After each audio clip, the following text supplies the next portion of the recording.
If more of you supported the show, I'd be less sick of podcasts. The blah blah blah. Sending out good vibes. The blah blah blah. Good vibes. Blah Good vibes. blah. The blah blah blah. Good vibes. Good vibes. 108 breaths of deep gratitude and prayers for guidance and protection. And put on a didgeridoo and shamanic drumming track. Shivers or vibrations and stuff like that.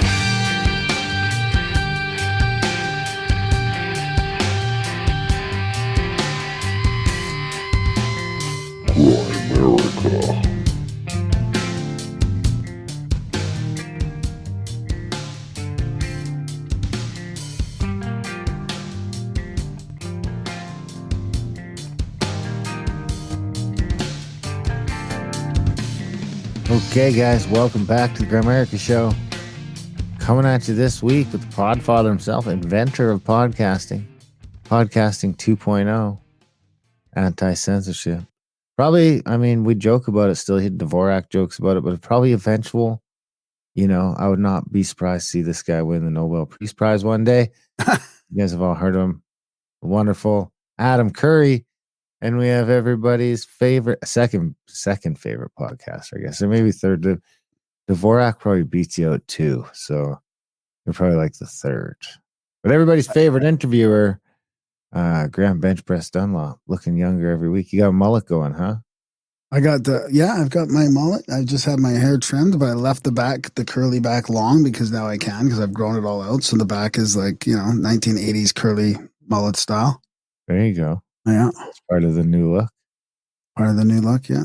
I just got to keep the sides a bit trimmed and stuff or it gets a bit crazy. But It gets that dewy gray on the side too. I don't know, for some reason I've always synonymized like the grayish black when it's just on the side like that, like on the where the sideburn would be and above the ear is being a Jew thing. I don't know why. What? I think it's like from Archie comics back in the day. Oh, that's interesting. Wow. Did you ever read Archie comics? Yep, I did actually. I like learning to read on Archie comics. All right, what was that? You what? I like learning to read on Archie comics. Oh wow, yeah. Yeah, no, I like some of those comics. I didn't get into all the superhero ones though. Like No, me neither. I didn't like any of that shit. Just the Archies. That's really it. I just liked all the Archie comics. I think there was a name for them all, wasn't there? They were like called something. Yeah. There was a bunch of different sort of spin-offs or different types. Yeah, like Jughead Jones. Yeah. Archie had the bitches after him all the time, even though he's a ginger. Yeah. Weird world. Obviously, what a weird world. Anyway, I digress. This is a great show with Adam. I mean, this is a long show too. He was like such a good participant. Good, gracious guest. Yeah, gracious guest. He's just like, oh yeah, I got all the time in the world for you guys, and he would just went on. That was great. There's a timestamp in the show notes. Of course, you guys want to skip our lazy ramblings if you want to be one of those folks. We're going to get through some lazy ramblings here in the intro, catch up on some stuff, do some housekeeping, beg for support, mention some supporters, all that sort of fun stuff. How's Saskatchewan life? It's good. Yeah, it's good. I'm getting new internet coming up in about 4 days. I cannot wait. It's like all day downloading and uploading. So it's going to be much better. Much better. I can't wait for that. It was pretty good timing actually because it's just arrived to this little town I'm in. So I didn't have to wait long for it. And I thought I was going to have to wait years. And the books are going good. Like, man, we got some fantastic books coming out, some audiobooks. Someone left a 3-star review on iTunes because we don't live in Alberta anymore. But I think they should bump it up to 4 stars because I do still live in Alberta. They were mistaken. We didn't. What does that have to do with anything? I don't get it. I don't know. But either way, I didn't. That was a podcast review? I just moved further away from the city. I think it was a Grimerica Outlawed review. Might have been a review for this show. I can't remember. We don't get a lot of reviews anymore. I don't know why. None of you fucking guys want to review the show. Head over to what is it, like Grimerica.ca/iTunes or something? We haven't mentioned it in a minute. I think it's Grimerica.ca/iTunes. I don't think that's what the review link is, but it's probably in the show notes every time. I mean, we probably have it in the. That's it. That's it'll do it. Unless that fucking Andre fucked it up when he did the new site. That's what it was for years, though. I'm sure it's in the show notes. Oh yeah, it says iTunes. No, apple.com/ca/podcast Grimerica. Oh, what? Oh no, I'm looking at the what? Review on iTunes. Yeah, it says apple.com. Just do. I'm sure. I'm gonna Yeah, so apple.com, podcast.apple.com, CA podcast, the Grimerica show. Yeah. Grimerica.ca/iTunes. 191 ratings, 4.9. I mean, that's pretty good, but yeah, people could always. It's way more than that in the US. Yeah. In the States, I think we're almost at 1,000, or we just got to 1,000 total reviews, I think. People love the last one with Chris Knowles. He's always a favorite too. Wow. Chris Knowles, yeah, that guy's a fan favorite. People are gonna love this one too. Adam is we're just all over the place. We talk a lot of podcasts and stuff, which you guys may or may not enjoy, but you guys are all into podcasting clearly, so you should get something from it. Sort of how it started, where it's going, why we should switch to 2.0, which we haven't done yet. But we're on YouTube again, not for this show. We are on YouTube for this show. We're just not allowed to monetize. It seems like, I don't know, something seems to have switched over there. I mean, touch wood. I don't have any wood, honey. This might be real wood. But they've been leaving us alone, even with the roundups, which, I mean, we only put the first half of the roundup on YouTube, which, if you don't know, the roundup is our like weekly news roundup that Graham and I do on Outlawed for about 2 hours. And we put the first hour on YouTube, and the first hour gets a little dicey sometimes. Sometimes it even gets into the jibbity jabs. But so it seems like they've just demonetized us and said, okay, well, let's get the fuck out of here. So hopefully, I mean, that could change the instant, but that's not the YouTube news. The YouTube news is we've started to release the audiobooks. We're slowly dripping out the audiobooks on the YouTube, 1 or 2 a week, sometimes 3, depending on how long they are. Sundays, Tuesdays, and Thursdays. Today just came out Agrippa's first book on the YouTube channel, Adult Brain Audiobooks on YouTube. Check it out, guys. Even if you're not going to listen to them or anything like that, if you could subscribe and share them around, it's a good way to get the audiobooks out there for free for people. I mean, you do have to listen on YouTube, obviously, and there'll be some ads in them from now and again, but they're there. They're free. There's a few out already. ISIS Unveiled 1 and 2. A bunch of them. There's like Emerald Tablets of Thoth, the Meditations of Marcus Aurelius, the long version, Think and Grow Rich, the Master Key System, Outwitting the Devil, ISIS Unveiled, God, Man, the Word Made Flesh. I mean, Siddhartha. Those are all available on YouTube, the full books now. For free. And I mean, we're not really doing it for like. Oh! I was thinking about the podcast actually. Like, yeah, it's not like we're doing it really for sort of for SEO to keep our name out there. It's good for advertising in a way, but yeah, we're not expecting anything from the Grimerica Outlaw or Grimerica podcast on YouTube. But this book one, Adult Brain Audiobook Publishing, on there could be good for us. And books that aren't on that, while we're on the audiobooks, I mean, we do have a couple new ones out in the podcast feed too. These probably won't get to YouTube for a while. Actually, they might come out on YouTube sooner than later because I think they might do good. But one is Taz, the Temporary Autonomous Zone by Hakeem Bey. That whole thing won't be going on YouTube. I don't think YouTube's going to like the first 2/3 of that book. But the last part, the Pirate Utopia, basically the last part about the temporary autonomous zone will be a good one for YouTube. But this is like really interesting. This is like 80s, 90s anarchism. It's basically called the temporary autonomous zone, ontological anarchism, ontological anarchy, poetic terrorism. And it goes through a whole bunch of interesting stuff. It's from Hakeem Bey. It's like he just passed away not too long. Sort of a famous author in that space. And then we also have Moonchild from Aleister Crowley, which is like a fiction book about creating a moonchild. It's really interesting. What's a moonchild? Like one that comes out of your ass? No, it's just one that's born like after rituals to the moon, worshiping the moon and stuff, you know? Oh. Yeah. and it happens right around World War II, and it's pretty interesting. I mean, we talk about that with Juan on Outlaw the other day, right? Trump wasn't he like the next he was born on the But next full moon blood. What was it? The full moon blood moon eclipse. But Trump, you had a double After eclipse thing. There's the eclipse thing going on with him. It's just that Juan. I wanted to even know that everyone says I'm Juan's doppelganger because they have more listeners. I'm not sure that they do. Maybe we do, and then maybe Juan's a doppelganger. But here's the thing: I think it goes by whoever's older. I think that I'm makes older, sense. right? There can be only one. He would say there can be only The chosen one. one. Fuck.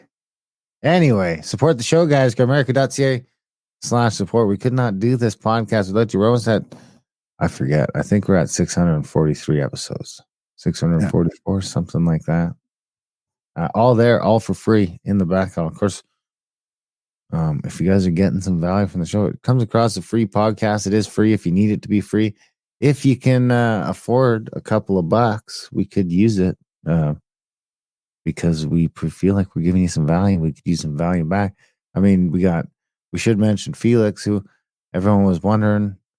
No one's heard from Felix in a while, but he reached out to me just this morning, sent me a new song that'll play at the end of this show's called Off the Grid. Seems like Felix has been off the grid for a while, but he is still listening to the show, and we're still doing well. We're still the same guys, so it's always nice to hear that kind of stuff. And he says hi and sends a song, and he's alive and well, and he's going to come to a show soon. So, good. So that's good to hear from Felix, who does our music, and we should also mention, we don't mention enough, Nap, who does our art. So that's Lost Bread, is it? LostBread.com or LostBreadComic.com? It is lostbreadcomic.com. LostBreadComic.com. Check out all that art stuff. She does all the art for every episode since like episode 100 or something like that. Yeah, the Curry art.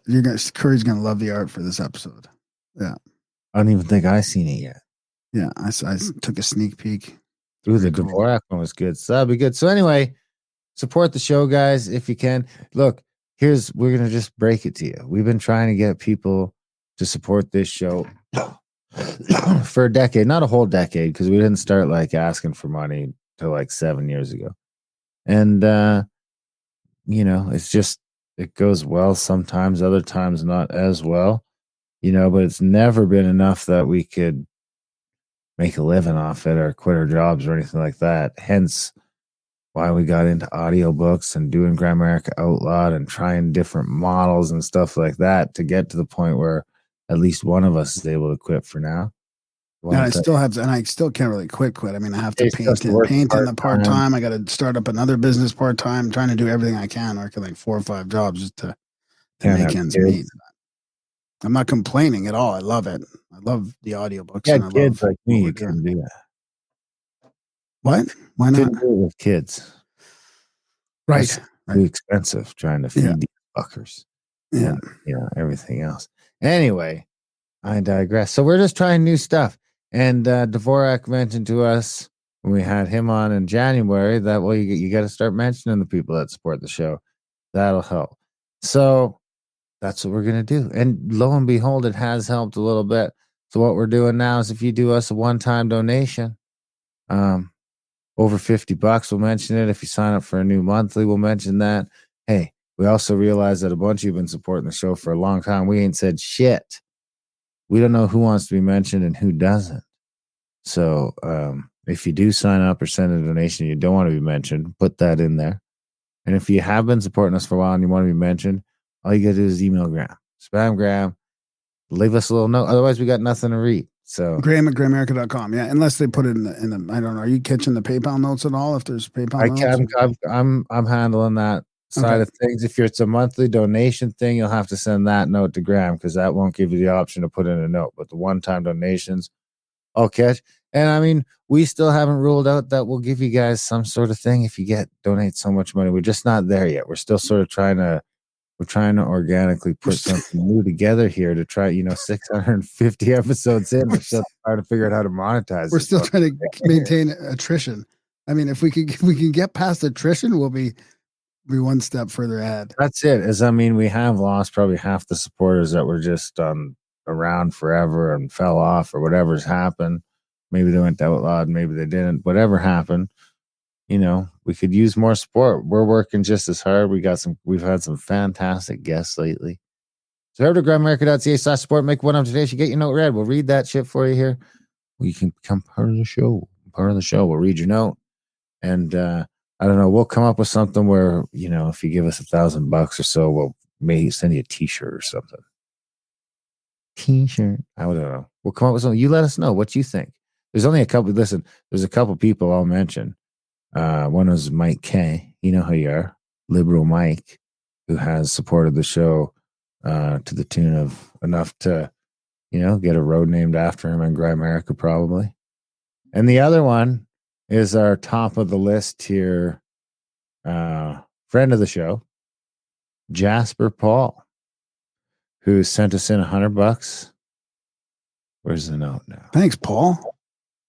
Yeah, now I can't. I'm trying to find that certain one now since it's the one I sort of brought up, dude. And I'm getting on a constant alerts on my bush cameras because it's coyote o'clock. So it's like fucking coyote crazy. Yeah, right now. Okay, I tracked it down. Okay. From Jasper Paul, Sir Scandinavian, $100. He also says, I think this was for the topless shot that you gave us on that one episode. So he says, I'll also do $25 for each testicle. And he says, grams might be different sizes, though. Yeah. Thanks, Paul. Thanks, Paul. Paul from Jasper, fellow Albertan. We got a 20 spot from Michael T.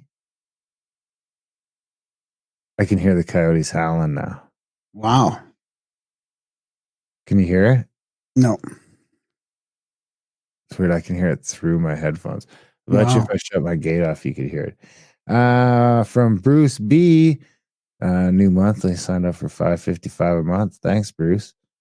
Now we'll go over to our buddies over at OBDM. Oh, Midnight Mike. Now I know your last name, motherfucker. 3333. Oh, that's awesome. And last but certainly not least, $100 from Steve Lynch. Not much to say here, guys. Just keep up the good work and let Darren know my shop is about halfway done. And I'll probably have a new knife for him by hunting season, I hope. Awesome. So that's all we got for this week's. Just that little bit there almost like doubles the support for this show. Yeah, that's fantastic. It really helps. It doesn't take much to make a big difference. Like I say, we do love the reach. We love it's fun for that. But as far as keeping up with attrition, this show is not doing it. We just don't complain so much because we've got other venues that we're, doing all right till Apple or till Amazon freak the fuck out. Anyway, we're just saying, support the show. We got this new thing where we'll mention you, and we love you for it. And if you are supporting the show, thank you very much. You're the only reason there's still a podcast out there at all. Because if we didn't have any supporters, we would have given up a long time ago. No, honestly, it gets pretty expensive too. It doesn't. It's not just a couple $100 a month. It adds up pretty quick. To do this operation, not including labor or anything like that. But big shout out to Midnight Mike, was not only a supporter of the show, but he was our guest on episode 632 not too long ago. We talked about UFOs, black cubes, disclosure, and abduction from our big dumb mouth, OBDM. That was episode 632, December 4th, it looks like, from last year. Right. He's a UFO guy, right? Yeah. UFO guys. Hey, check that out, guys. grimerica.ca/support. I had to shoot at a coyote the other day. It was right out in the pasture, getting a little too close to the chicken coop. Oh, wow. Yeah, so Does I that didn't scare them shoot. away for a while, or did they still come back? Like that's not I don't know. I mean, so the cameras have been lighting up for about a week, like really. Can every you put day, some traps out every there at night. all? Or? No, I'm not. I don't. I probably could. I'd never considered it, honestly. How would you?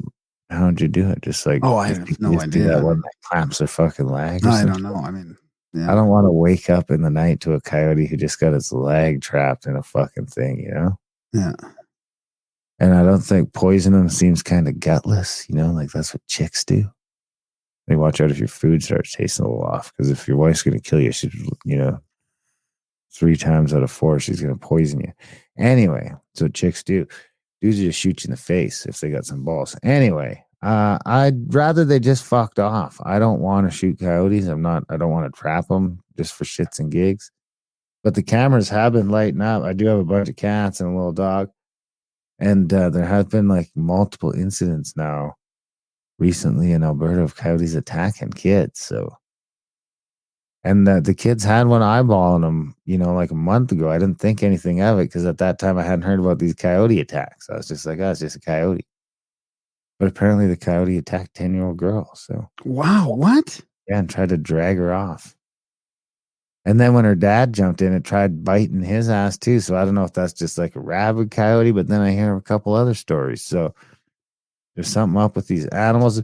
The other thing is, look, dude, just as we're fucking talking, I just got another fucking trail cam alert for another fucking coyote. And these are all on your property. Yeah. Look, I'll hold it up to the camera, see if you can see his ghoulish ass. Yeah. Wow, yeah.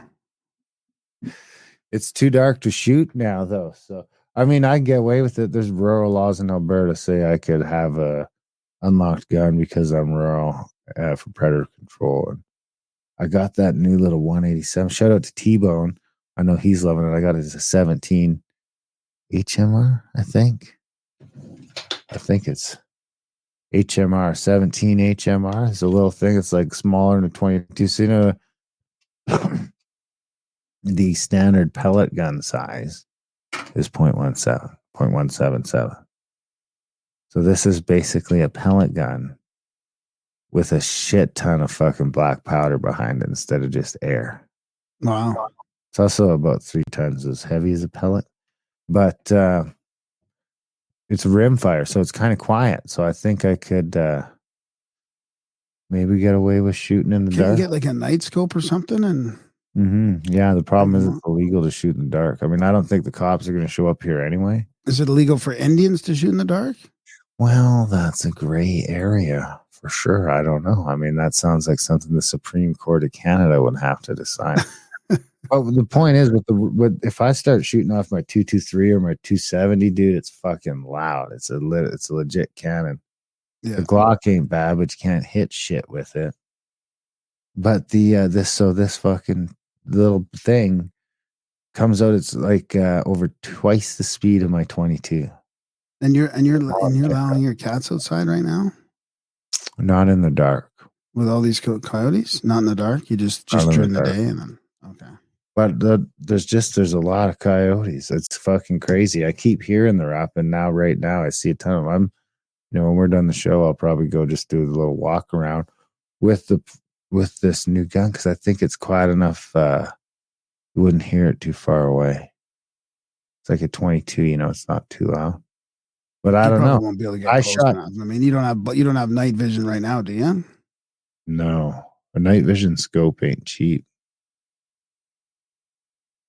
They better not go after my chickens, though. Like I said, I don't want to fuck with the coyotes. I don't really want to be shooting coyotes, but if they are, they're getting a little too close, a little too close. Yeah. I mean, you never know if they're circling around for a while and then they're and I got scouting. kids are making tree forts now, and they're off where I can't see them most of the day. We're into that point now where it's warming up a little bit, and they're fucking gone. So I don't want to have to think about it.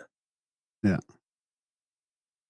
They got their little pellet gun, but that ain't going to scare off a coyote unless it's been shot out with a real gun a couple times. Well, a pellet gun would scare a coyote, wouldn't it? I mean, if you hit it might, dude, if I just point my guns at the pets, they freak the fuck out. None of them have ever, actually, that's not true. None of them had ever seen a gun go off until a couple of weeks ago. Now that we're here, the guns, sometimes the guns get shot off the deck. Like when I shot at the coyote, it was kind of right out of the kitchen. Shauna was fucking freaking because I didn't say nothing to her. So she was in doing the dishes, and I seen it out of the basement. I seen it out the basement window. So I grabbed the rifle, 223, run upstairs, bust out the patio door without her noticing, and then I'm like, bop, bop, bop, bop, bop, off the deck, and it's got the muzzle brake on it, so it's loud as fuck. So she was fucking freaking. Oh my God. Sorry. Yeah, caught her off guard. She right, almost shit her pants. Anyway, she'll get used to it. It's just part of country life. Did you see me get tossed off the horse? I did see you get tossed off the horse. Yeah, that was good. That was nice. I whipped the bareback. It seems better for me. The saddle seemed a little too far Did you forward. feel sore? Were you sore afterwards? I mean, I guess you got to ride for a while. Hard to on get the sore, hips. but yeah. Don't take long to get for my hips to get sore. It's very.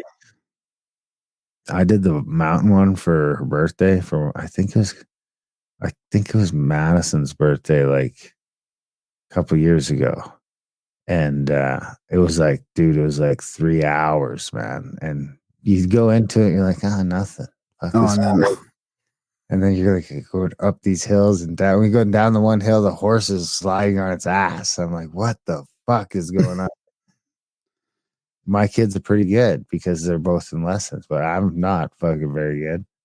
Oh, and it gets sore after a while. I can't see how these people ride around all day. I was like, I cannot wait for this to be over. My fucking legs are fucked.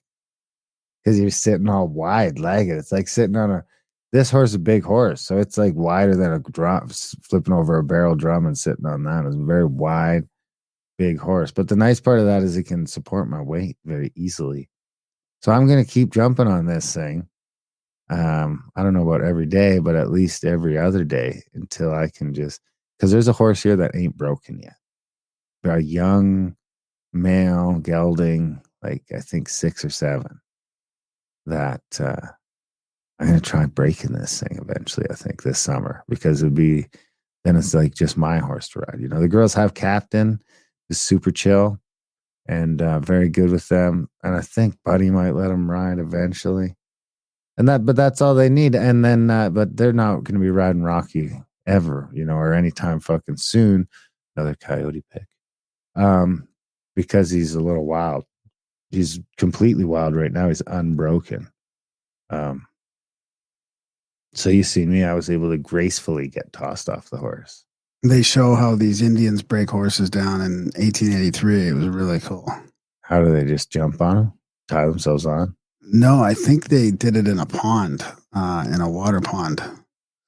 And like they're broken in like 2 hours or 4 hours or something. And everybody, all the white people were all like, what? That takes weeks to do. How did they do it? And I guess just circling around in the water and tame them in the water or something like that.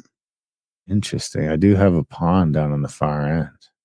It's frozen solid right now, but maybe. Yeah. I mean, it was, it probably wasn't in the winter, but I think it was in late summer, early fall. I don't know. I've never really been a horse person, but I figure if there's some horses, I might as well if it's all coming down, I might as well know how to ride this thing. Yeah, the most censored Indian might as well be a cowboy. That's right. That's right. Most censored Indian cowboy. Hey, the Indians rode a lot of horses. Right? Yeah. So just as many, arguably. Yeah. Because I think the horses got reintroduced by the Spanish like a couple hundred years before Columbus got here, didn't they? Or something like that. I don't know the whole story. But anyway, we're getting way the fuck off topic. What else we got to get into before we get into the show? I think that's it. Just our other show, Outlawed Roundups, and plus our Outlawed interview shows once a week. Both of those. The audiobooks, the Eclipse. Speaking of Adam Curry, I mean, this Eclipse is in Texas, where he is, in the Path of the Totality in April 8th. Contact Gavin.com if you want to get tickets for that. It's going to be a time, guys. Like a 3-day, 2-night, 3 days. Is it 2 nights or 3 nights? 2 nights, 3-day sort of event, speakers and musicians and a bunch of cool people, a couple hundred cool people hanging out. Sort of like a long weekend of camping. It's going to be a good time. You guys don't want to miss it. For now, we won't take up any more of your time with our lazy rounds. We got a bio for Mr. Curry. Oh, it's just off the top of my head. I mean, he is the Podfather. And of course, I mean, we need to get into his old MTV days and all that. And he's quite the entrepreneur.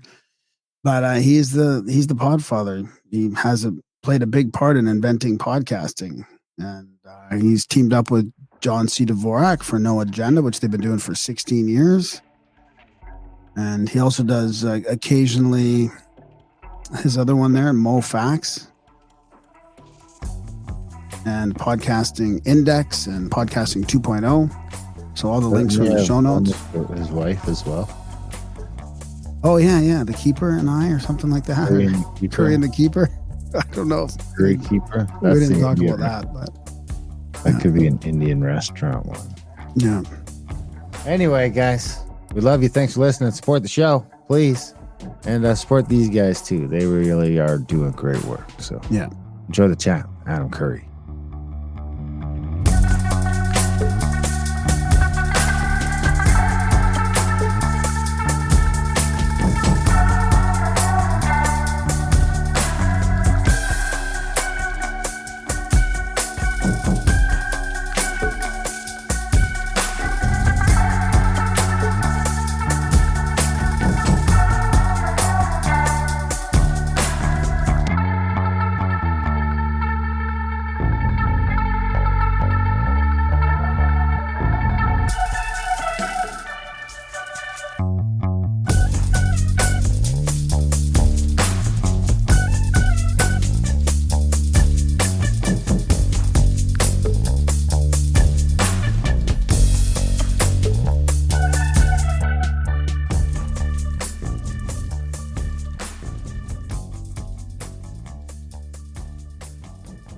right, Adam Curry, thanks for coming back and joining us. How you doing?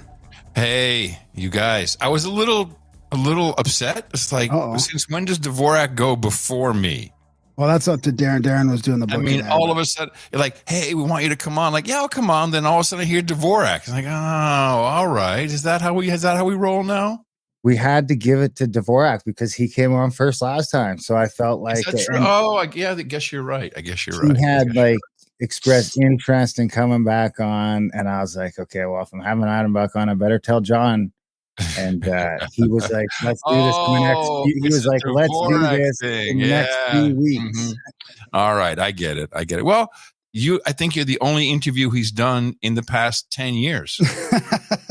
I still had a bit of a wish. I was like, is there any chance we can get them both on together? Like, that would be kind not of going to happen. happen. And I never, thought, it's just not going to happen. So no, we don't do that. We don't do interviews together. No, I figured that. The interesting this time was we got Dvorak to do video, because the first time we had him on, he was like, nah, I ain't doing video now. So this time he was just like, whatever. I saw that. That was pretty spectacular. I mean, I haven't seen him except on a picture in your video in 7 years, maybe 6, 7 years. He looks great for his age. Yeah, he's not that old. I think he looks hardened. President. He looks hardened. Like he looks like I wouldn't want to look like him in an alley. You know, like he looks like dude, he's got his hair. Anyone over 70 who has their hair and who can do a show twice a week and be on the ball is quite amazing to me. In fact, we were talking the other day. We talked for about half an hour after the show while I'm doing the post-production. That's the only time we're kind of freewheeling it together without it being on the air. And I think we both agreed that if it weren't for the show, he'd probably be dead. He would just fall down. He said, yeah, you're right. I think I'm spry and awake because of the show. He said, me too. I'll be 60 this year. So it's like, this keeps me awake and going and involved and excited and alive. And I'm digging it, man. I love it. I love it a lot. It's like a job you love.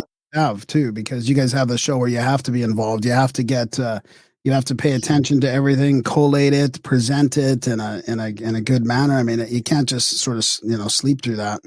Those can't dudes dial that it in. work in a factory all their lives that can't retire because they retire and they fucking die. I mean, if you And the can't guy on the golf course. yeah. Now imagine if it's a job you actually love it. You know, you're loving it. That's got to be. If you quit doing it, you'll be in real trouble. That's like, Yeah. it's the hobby and the work and it becomes. You know, when you're this involved in it all, because we got the show and the books and everything over here, and it becomes not a job anymore. You know, you're kind of out, not working, but you're also working 24/7. Exactly. You know, it's like we're always doing stuff, but it's not a job. So every day, I mean, so I haven't done my emails today because I had to have lunch with a buddy and do some stuff, and I think it was 87. I got 87 in the inbox, and that's after filtering. So that's 87 real emails, and I got to go through them all because if I don't, I'm going to miss that gem. There's always going to be some boots on the ground, some beautiful thing. And that's pretty much constant. If you don't do it for a day, then tomorrow it's 200. And then you're like, oh crap. Now I got to go and I got to find 2 or 3 hours to go through it all. And of course, people email me like, you've got to see this 45-minute video. Okay. Oh, that's helpful. You won't believe what this guy says. Okay.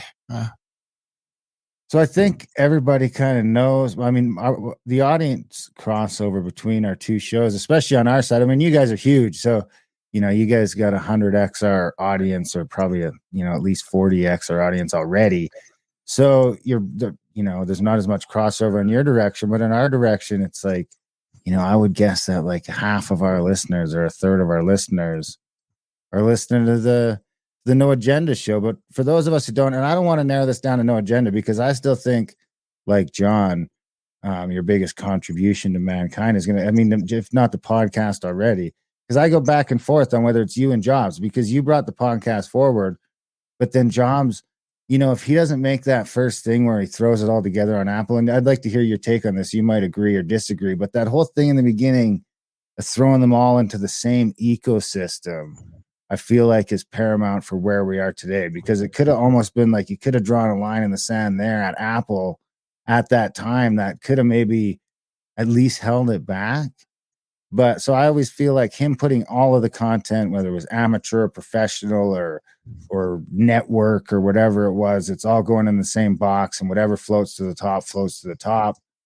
Between that and now this whole podcasting and podcasting 2.0 to a greater extent, I mean, those could be two of the greatest things for free speech in the history of, bigger than the printing press. It's bigger than the printing press. Oh, wow. I appreciate that.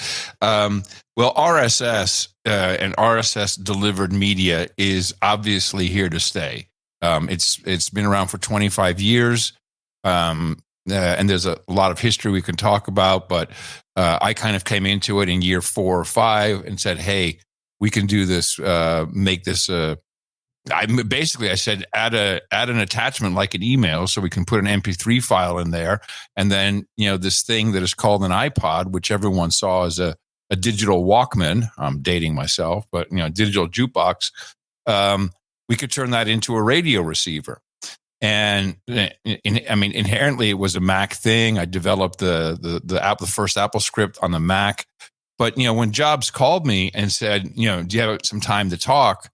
Which, first of all, is like, what? I mean, I've interviewed some people. I've had meetings with some interesting people. But Steve Jobs, at the height of his game, just before the iPhone, but with the iPod was just, it was running rampant. He had changed the music business, not necessarily, I mean, in a good way, yes, but also not in a good way, because he unbundled the album and turned stuff into tracks, which I think is, had really ruined a beautiful product, which was already in ruins, I guess.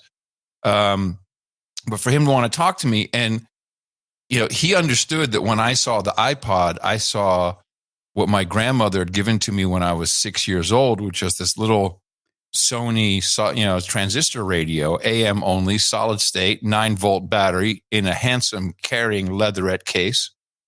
And that was a radio. So I saw the iPod, I saw a radio, and he said, Adam, I want to build radios for you. Wow. Okay. So he totally saw the vision.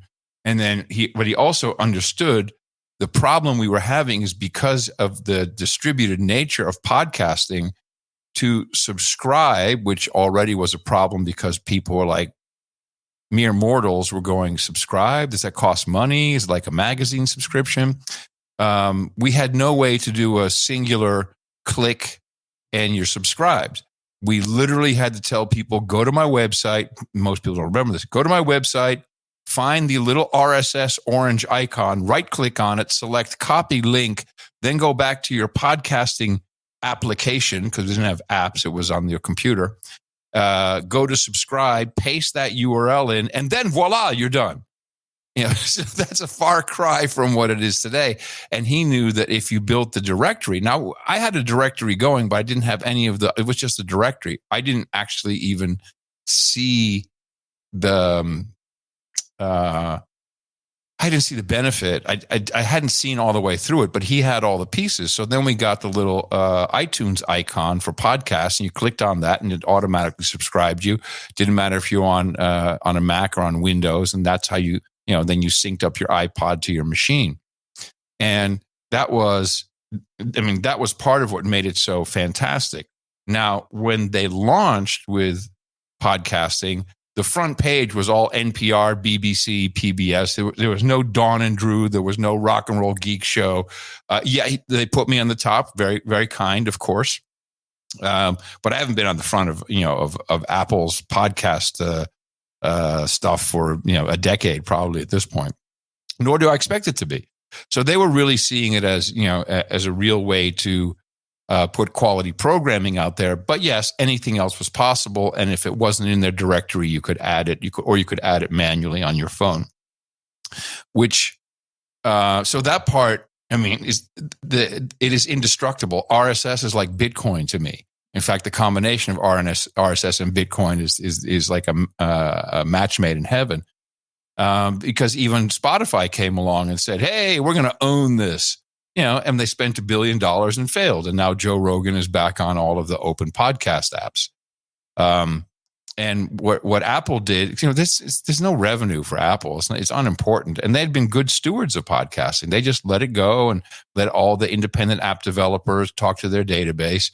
But when they started deplatforming people and messing around with the API and delivering different results, that's when I literally said, hey, hold on a second. There's a danger here. Because when you take it off of Apple, then all these independent apps lost it as well. And by the way, Joe Rogan left, and he left all apps. And so how do we make it better for the next Joe Rogan? And that's when podcasting 2.0 came into play. And if anyone wants to know about that, we have a new website. It's podcasting2.org. It's genius. Oh, that is good. Yeah. Hey, I didn't come up with it. Before you keep going, do you think he's rolling over in his grave jobs? Do you think he would have let this happen? What's happening now? I don't know the guy. You just get all the quotes and everything. You sat in a room with him. Do you think he would allow this deplatforming stuff to happen? What Apple's turned into? Oh, that's hard to say. I don't know. I met Steve Jobs that wanted something from me, which people say is very different from the one that, controlled you. And he didn't really have to ask me for anything. He didn't need my permission, but he wanted my blessing, which I was very flattered by. So I really don't know. I think that Apple, you can still subscribe to anything you want. Look, Steve Jobs didn't even want the iPhone. The iPhone was supposed to be like the iPod Touch. And when I met him, he was very mad at the time because he wanted it all to work on Wi-Fi. He did not want cell phone companies involved in the product. He wanted all to be on Wi-Fi, and everybody would be sharing their Wi-Fi, or that have Wi-Fi networks you could subscribe to. And I remember distinctly, he was yelling at somebody before we kind of started our meeting because they effed up Wi-Fi and they screwed it all up, and this is going to ruin everything. That was always his idea, is not to have anyone really in control of anything. So perhaps, I don't know, but it really doesn't matter because what had happened is because it's not a revenue item for Apple. the development was stagnant. There was no hosting company. There's thousands of hosting companies. This is another beauty of podcasting. And you can host it yourself. You don't need a hosting company. There was no reason for them to add any features into an RSS feed because the biggest app, Apple, wouldn't support it. You kind of need both at the same time. So if we're going to do transcripts, then the app side also has to understand transcripts. You're going to do a payment mechanism like value for value, then the other side needs to receive it, or chapters or location tag, or get all these different features. And so what we said, Dave Jones and I, is like, we'll just start it ourselves. We'll just do an index. I mean, we literally set up for, I think 2.5, maybe 3 months. We had 10 or maybe at one point 15 little servers, little $5 a month servers, slowly sucking down the entire Apple database. So we had everything that they had. We didn't want to appear on their radar as someone scraping their database. So we went really slowly. We looked like we just apps, just kind of drawing stuff in. And it took 2.5, 3 months. And then we had everything. And they're like, all right, we're just going to make this resource available for free to developers. And so they can develop their own apps, and we'll have our own feed, and we'll come up with features, and we'll add these features, and then maybe we can convince 1 or 2 hosting companies to add them. And we did. And it literally almost the same way that we did in the original days of podcasting. We started a podcast, only this time it wasn't the Daily Source Code, it was the Podcasting 2.0 podcast. Talk about the developers, talk about the development. There's only 4,000 people that listen to that show, maybe 5 sometimes. And we'll run the whole thing value for value. So if people really want this resource to exist, they'll send us money or time, talent, treasure, whatever it is that we need, and we'll build it up. And it worked. It's now been 3.5 years, I think. And if we both fall over tomorrow, the payments will keep going automatically for another 3 years. So as long as nothing breaks in the system, it'll just keep running without us, and that was, and you can download the whole database. You could, it's all open source. You could set up the whole thing in tandem in Shadow tomorrow somewhere else. So, this is a legacy project. This is something that is for your kids, for them to still be able to have a true avenue for free speech. It has nothing to do with money. It has nothing to do with what I call the podcast industrial complex. Is just about a way anybody can create a podcast, host it somewhere, put it up on Podcast Index, and 65 apps and services connect with that. There's 15 mature apps, and you can get your message out to whoever you want to. It's interesting to think that like my great grandkids could possibly be listening to this podcast and just be like, man, he was a psycho. So I got 2 inside baseball questions before we start to move in. One is like how many podcasts are there? And the other is because I used to I try to listen to podcasting 2.0. I listen now and again, but it's like, it's a little too inside baseball for me even. I can't keep up. Yeah, it's not for you. Yeah. But I used to listen to the Libsyn one, which was like Rob Walsh and whoever else over at Libsyn used to do it when we were first starting up. I'm trying to learn the ins and outs of what the best ways, the best practices. That would have been 10 years ago, even now. So they always said that, well, yeah, there's all these podcasts, but none of them get past episode 7. That seems to be the magic number. And at that night, it was a crazy number. It was something like 9 out of 10 podcasts never get past episode 7. Do you have any way of seeing that data? And is there like an actual number that most of these shows don't get past? That's probably a statistic that's correct. But I think more importantly, if you go to podcastindex.org/stats, you'll see now we try to cull all the crap out of our index. And for instance, the Spotify used to be called Anchor, Spotify for podcasters. Now, I mean, you can literally make a podcast, and there's a lot of them with 5 seconds of audio going test, and that's it, and that counts as a podcast. So we take that out. Total podcast in the index 4,110,059. Here's the important number: in the last 90 days, only 448,494 have published a new episode. So, for me, it's like if you haven't published something in 90 days, then you're either an evergreen. It's maybe it's a spoken word book or something, but it's not an episodic program. And in the last 30 days, we're at, magic number, 333, 226. So really and that's global. So the universe is really much smaller than you'd think. It sounds like there's a lot of podcasts out there.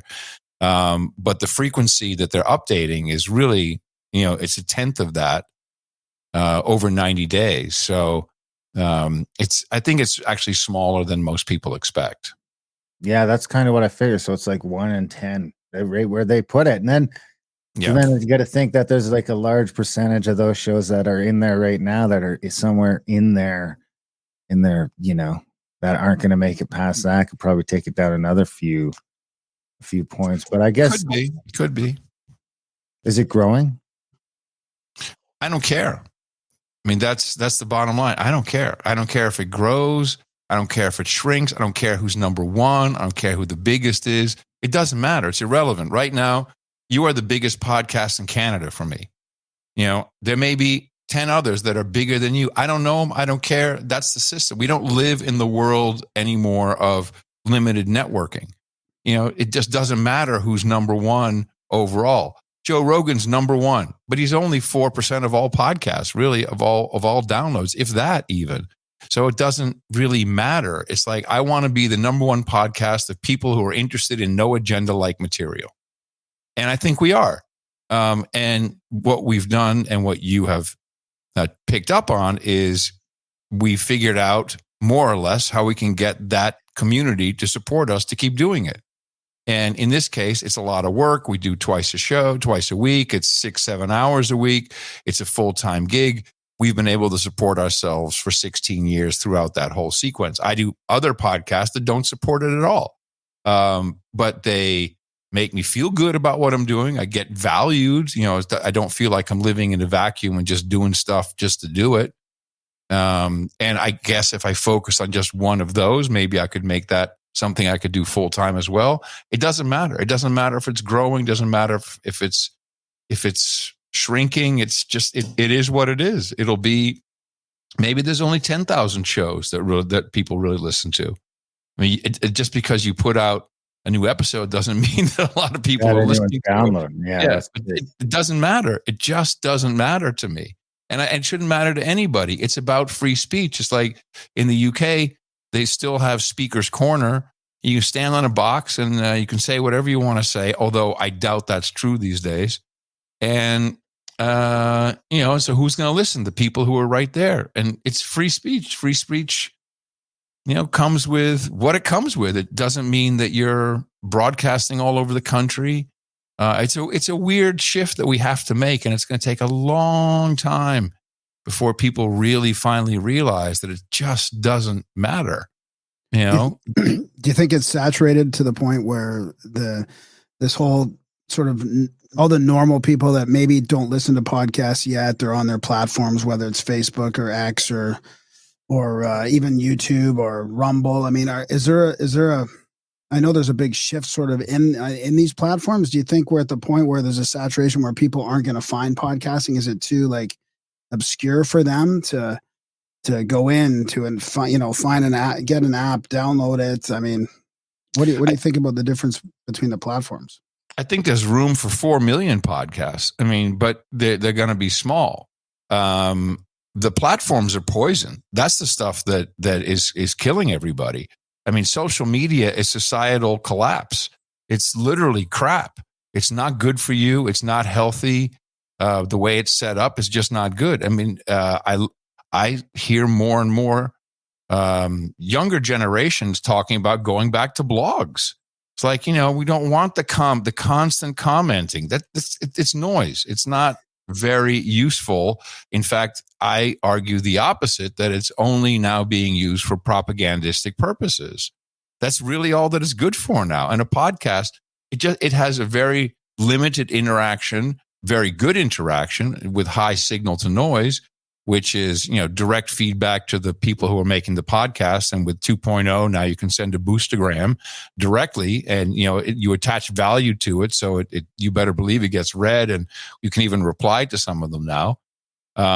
That's a very, and, my concept is have the audience produce the show, have them be a part of the show, time, talent, treasure, give them an invested interest, even if it's just sending in, the expertise or whatever it is.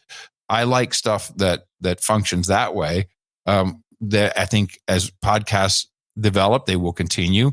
That the audience will be the people doing the show. It won't even be more than that. Maybe it's a whole different animal, and it goes way beyond what social media is, because you literally named, all social media companies. And I'm going to include Rumble there, because people go there and get hooked into a timeline and they subscribe to stuff. And to me, that's all just more avenues to spin you up and prop you full of propaganda. Yeah. What are some other features for 2.0 that are different from the original one? Like you mentioned, some of the payment methods in there. Can we get into some of that, a little bit of the details of that? Yeah, the main one is, for me, is the value for value. And the idea was, as you guys know, value for value, the pitch is simple. If you get any value from this program, send it back in time, talent, or treasure. So you can promote us, you can set up a server and run it for us. There's all kinds of stuff you can do artwork, or please send us money because we need that too. That's the treasure of the time, talent, and treasure. And that has a feedback loop where it works best if you thank people for their contribution, and usually a little note, and that sometimes, if done properly, can turn into content. So we just put that into the app, and we just made it so that your app is actually a wallet, and you can the minute you hit play, you're sending value back, and you can determine as a listener whatever that is, $0 or maybe $1 an hour, just to make it simple. And so you hit play, you're receiving value through ones and zeros in MP3 form into your ears. You're sending back ones and zeros in the form of monetary value. In that case, 1/60th of that dollar goes every minute directly to the podcaster. There's no one in the middle. The podcaster can split that up into multiple payments. So the two of you might do 40% each and hand off, 10% to your moms, whatever, who paid for your education, Rehab. resulted in this fine career you've created for yourselves. And there's also little bits and pieces in there for the app developers. They never were in that value flow, but it's frictionless because, you can do that automatically. You don't have to think about it. It's just sending it off. You can change it per podcast. You can send an extra payment by hitting a boost button or add a little message. It's called a boostagram. And it's, we were able to do that with programmable money, which you did through the Lightning Network, which uses Bitcoin. It sounds super scary, but Bitcoin is now officially a monetary unit. You can buy it on the American stock exchanges in the form of ETFs. So it's real money now, it's complete freedom because there's no one in the middle. It's between you and the people and the podcaster. You're sending it directly to them. There's no bank in the middle. There's no Adam in the middle. There's no one to, no settlement later. It comes in right away. And so that's, I love showing this as an example. So let me show you. It's all really small. It's micropayments, real micropayments. One of the big promises we got, but no one ever delivered on. So we're kind of proud that we delivered on that. So let me see. It should work eventually. So there you go. There's a payment. Yeah. And that was what, 1 Satoshi. So you'll see, I see a lot of reflection. There's another one. Comment, that's 5 sats. So these are it's not even a penny. So this is 24 hours a day. That means that somebody's listening somewhere. Someone cared about what we did, and the little payment comes in. Now, there's another one. So that just goes, that makes me feel good. That's not some download number that you don't know if it's a bot or whatever. There's another one. That's an actual human who's listening and cares enough to send just a little bit of value back to what we're doing. That to me is that's the big feature right there.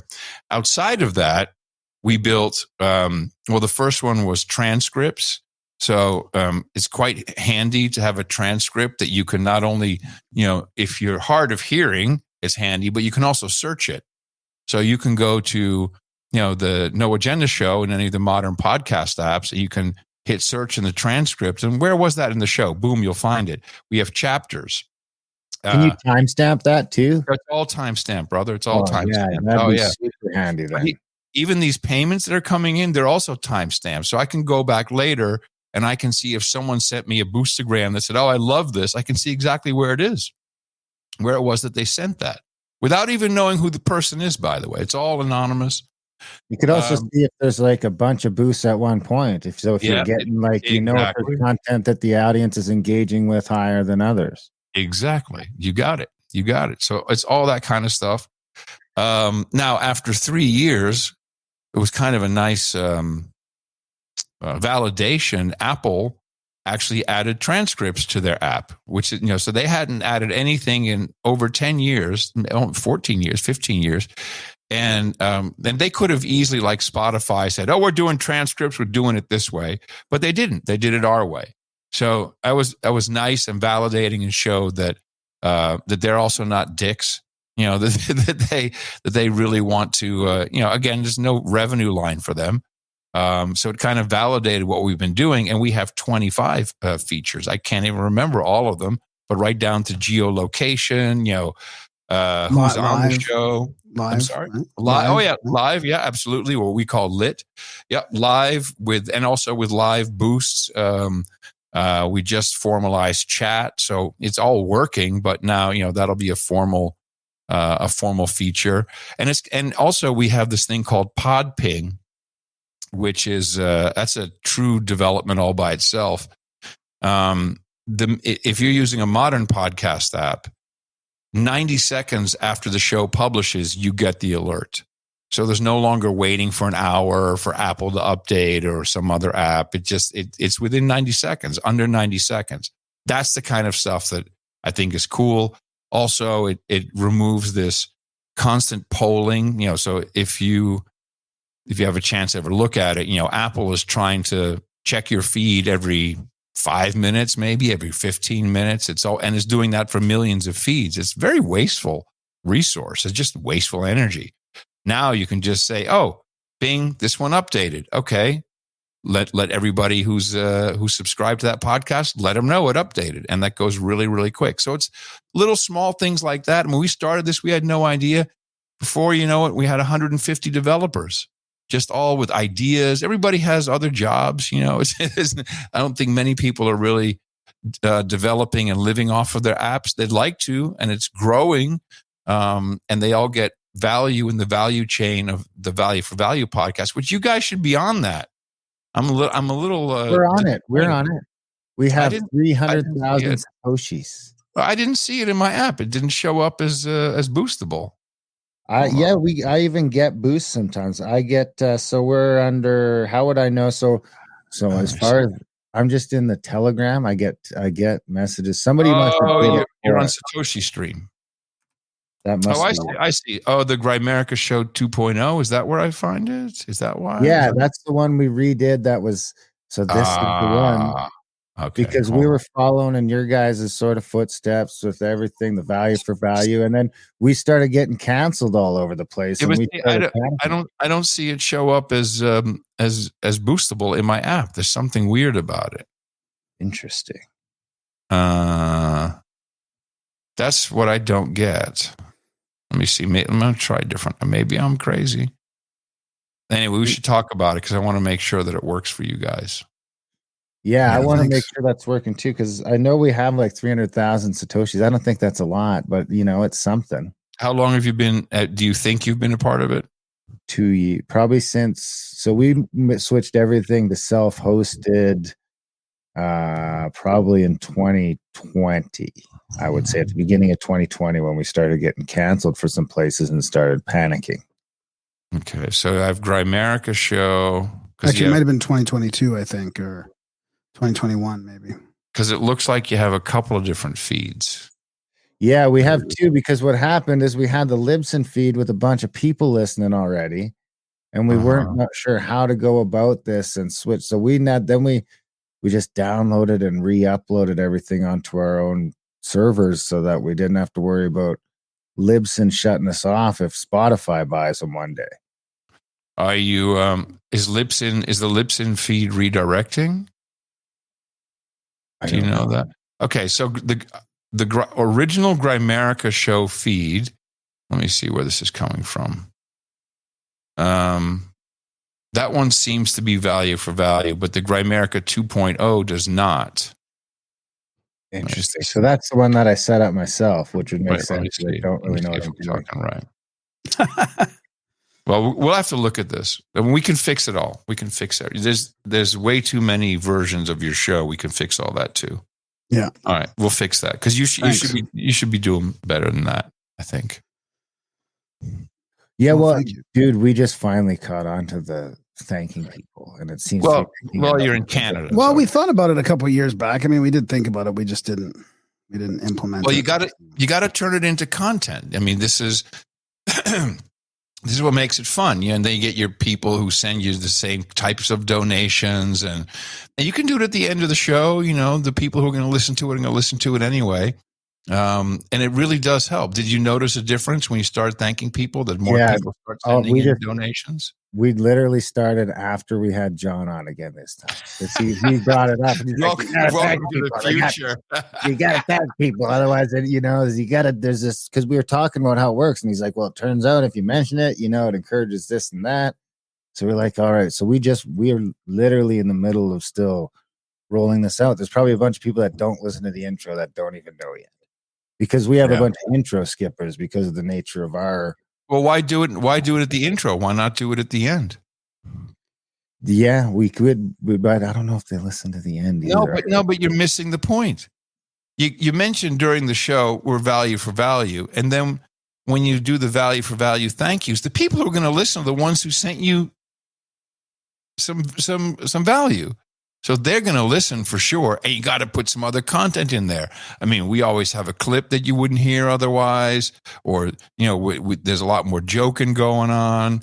But you have to mention just somewhere, hey, we're value for value. We'll be thanking people later on. And you know what, people, you're only going to get max 3% of the people who support you anyway. But they'll listen. But if it's at the beginning, you get beginning skippers. And by the way, those people, they die sooner. I think so too. I got to say, it's probably we weren't making a lot on that show, so it looks like as it plays out, it could double our income just by doing this mentioning. I think part of it, I mean, it took us forever to get to the point of being able to ask for money, which is something we talked with John about. He was like, well, you got to get over that. You got to ask him, and you got to thank him. And I think part of it was like, we're already copying you guys a lot, so now if we start, we're trying not to copy you guys exactly. Why not? It works. It's a winning formula. It's a winning formula. It does seem to be a big part of it, is the thanking and the mentioning, because people are really starting to engage with that pretty quickly. They love that. Yeah. And then they'll start sending special amounts, which are, you can say, hey, it's going to be March 14th. It's going to be 3/14 Pi Day. Or do you do 14/3 in Canada? I don't remember. It's going to be Pi Day, and people will send you, some people will send you $3.14. Some will send you $31.40. Some will send you $314. I guarantee it, because people love that. They want to support you. They always want a reason to do so. And numerology is a huge one. What kind of hardware you got in the back there, brother? Isn't that AK-47 on the right? No, I'm not allowed to have AK-47s or AR-15s in Canada. So that's one's an SKS and one is a 180 WC, which is about as close as I can get to an AR in Canada. It's basically the same thing, isn't it? Basically the same thing. The only problem is the action's on the left. That AR with the action straight back, so you can do it all with your trigger finger. Yeah. Makes a bigger difference than you think when you start. When you start doing I play around, so I'm doing actual things where I'm walking around, and people would say I'm a dork probably. But, if I ever get my house attacked by a bunch of people, I'm going to be fine.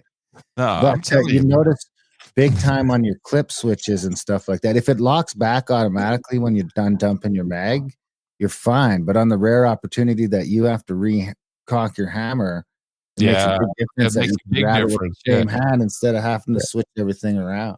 I mean, I'm with you. I mean, I'm even just here at the podcast. I mean, I've always got something ready. You better believe it. Thank you. Thank you. Exactly. You don't take any risks. You nuts. Not only Graham, that, Graham's going to throw a book at you. No, yeah, exactly. I got a bow and arrow in the garage, maybe, and yeah, it's handy, very handy. A sling or a hockey stick. Someone comes busting into my studio, like, I'm gonna be all right, boom, boom. Who knows what's going on? Well, especially with all these SWATs lately. I mean, people getting swatted. I sure hope I don't get swatted and then actually discharge my weapon. That would be a bad thing. Yeah. I've only got a couple on camera. This is my gun room too. So it's like, I only get one room in the house. I still have a bunch of kids that are young. My daughters are 10, 11, and 12. So God bless you, man. God bless you. You're the future. Into this corner. And I had to get my own separate Starlink because it's the only way the internet will work for me all the time. And this is where I have everything, my 3D printing, my guns, my day job, all of it. There's other stuff. So if they ever come in this room, they're going to think, Graham and I joke about how it'll be, because I live on an acreage. So it'll be the compound and an arsenal. Oh, yeah. An arsenal. Yeah. That kind of stuff. Large cache of weapons. Yeah. Anyone who doesn't use guns doesn't understand that. Well, you need a bunch of different calibers. They all do different things. And then you need a bunch of bullets because, dude, I'm rocking bullets in my hunting rifle. That people said I was crazy when I stocked up, 2.5 years ago. I was like, fucking buy 1,000 of them. I think I bought 500. And now, I can still get them. At the time, I was worried that they're going to cut off my access to them. But the real problem is if a war breaks out, it's all going to trickle down. And dude, the bullets that I'm shooting now are 1/3 the price of what you can buy in the store today because the ammo has skyrocketed up here so fast. It's literally 250% what it cost 2 years ago. What do you pay for a box of 232s? About $1 around. Yes, the same here. Although that's really 20 cents. For you guys, it's cheaper in that regard because 223 is not a super popular round here. That's it's not popular for us because they banned the AR and all that. People see my 180 and everyone wants to know what it is because most people in Canada, even gun people, don't realize that they banned the AR on import.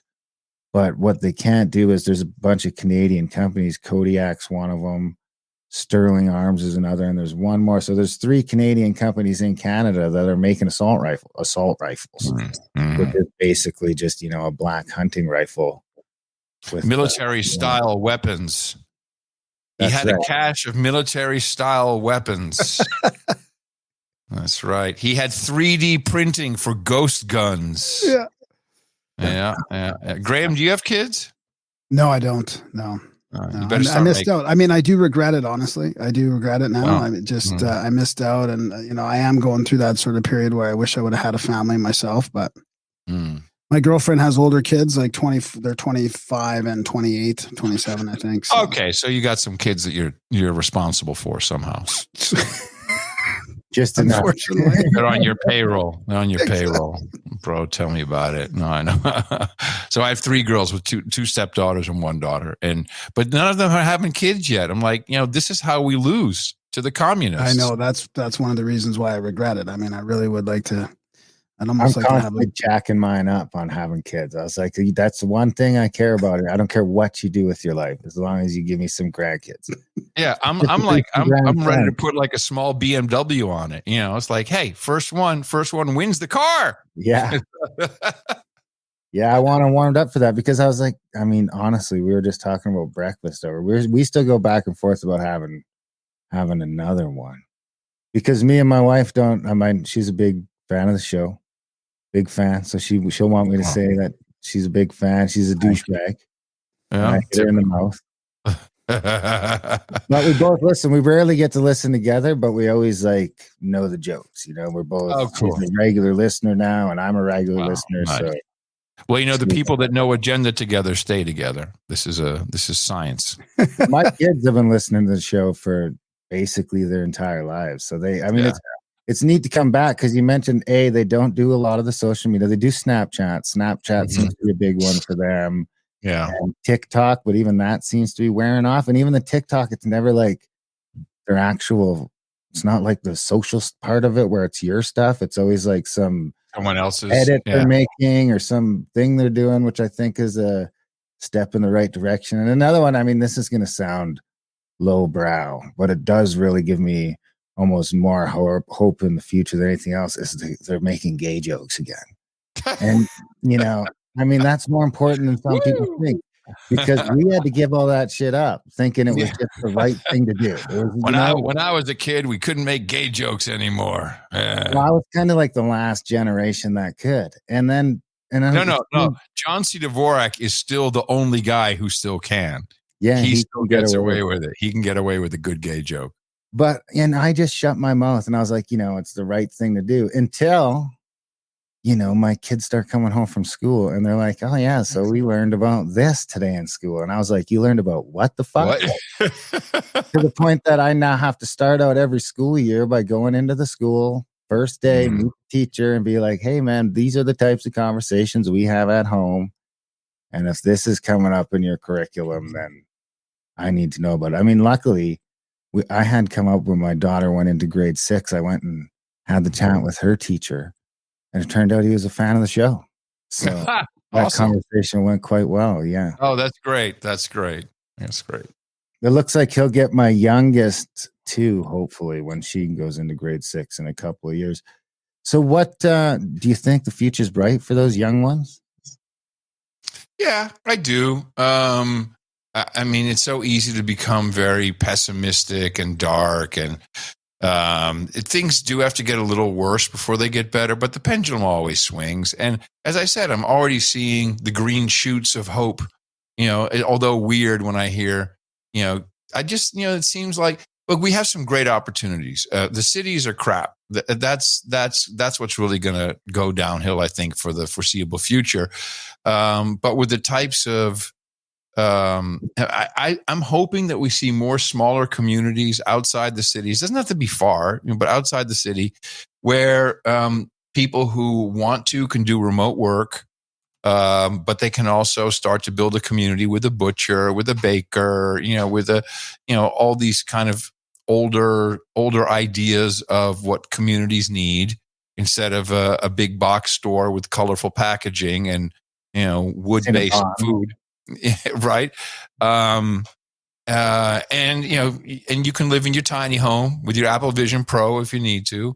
But I think that that's it's almost inevitable. I mean, this is how history always go. It's centralized, decentralized. It's, amass and then, get rid of stuff. And the same with social media, it's now it's like, no, we want to make our own blogs. Of course, I'm like, wait a minute, you're doing HTML to create a blog? We built systems for this a long time ago. You can use these and there'll be different ways to communicate, but it's obvious to me that people are going back to smaller communities, maybe even throw a church in there. It's like, what would it hurt us to do that?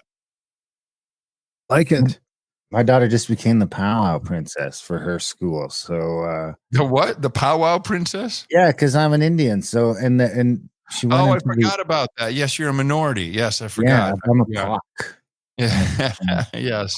Colored person of color. No, you can't say colored person because that's racist. So you have to say person of color because that's. Don't you say BIPOC?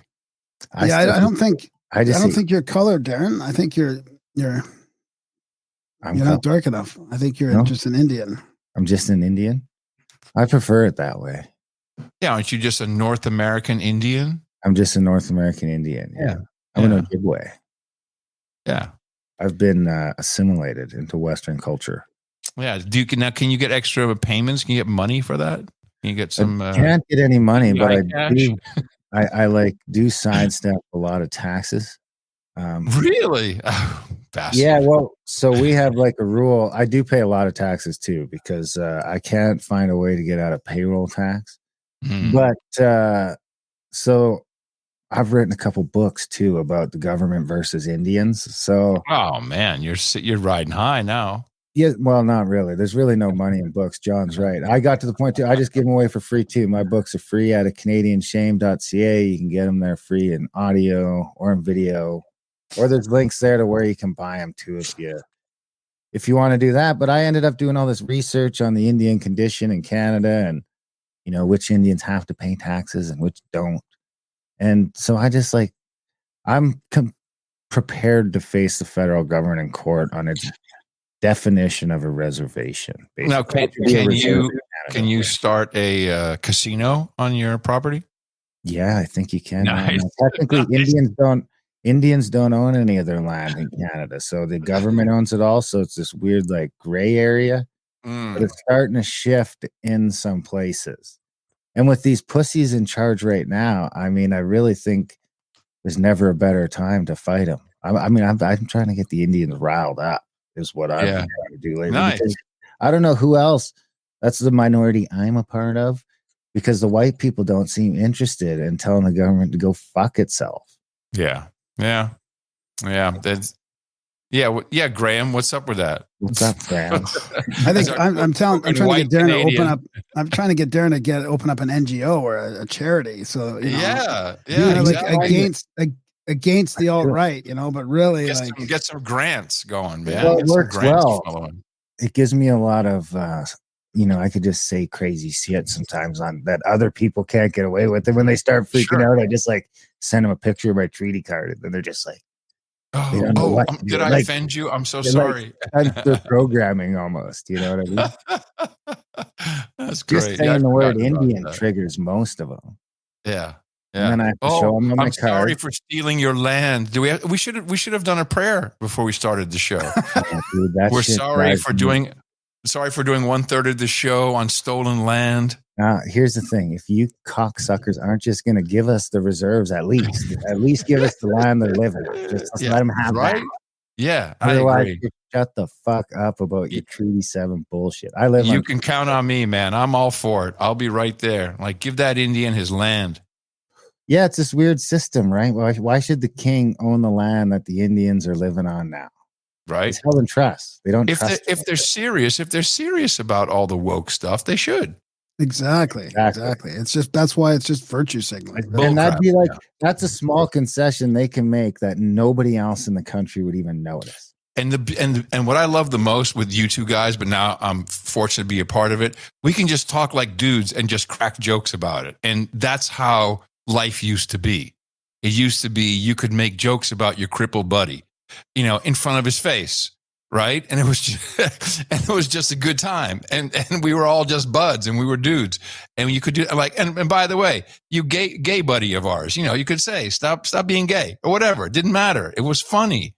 It was funny, and it was all cool, and there was no issue until it all had to be also sensitive.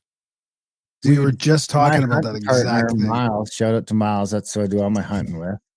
And Ian, shout out to Ian in the troll room. He's right. Hunting rights is the biggest benefit of being an Indian in Canada, especially in Alberta. So they just have the state has no jurisdiction over me and my hunting. I get to hunt. There's the chat room. I see the chat. I didn't even see the chat room. Hello, chat. Hello, chat room. The troll count. We don't get a lot of trolls. You got trolls. Oh, you call them trolls? No, we don't. Somebody's just put in there at the exact time you went to the asking if it's the troll room. I love how because it's like a take on the control room and the trolls. It's the perfect name for it. I do have a question. Speaking of trolls in the chat, troll count. Sorry. From Dasmo, and it kind of blends into one of the big questions I had for you today is. He's asking about, do you feel a shift in the alt stream going more mainstream, and how did it affect your career and personal going from mainstream to alt stream? But the second half, don't worry so much about that. But it leads me to ask you more about, the Rogan, Musk, Brand, Poole, Weinstein, Tucker, Jones, this new narrative media, right? Like David Icke is calling it BAM, right? The mainstream alternative media. Pauly calls it, I think, the new narrative network. I mean, what's your thought about how this alt stream is now becoming kind of mainstream? And it's interesting for somebody like you because you help develop podcasting, and that's everybody all these shows that we're talking about, they call themselves podcasts, even though they might not be using the RSS feed. Most of them might be, but even though they're on these platforms via video, but it's still like the podcast is supporting this new alternative media perspective. Well, first of all, I want everyone to go to grimerica.ca/support. I'm going there right now to show my support for this podcast. It's a value for value podcast. Don't be a douchebag. Support these guys. Second, I've seen, I call them the info mavericks.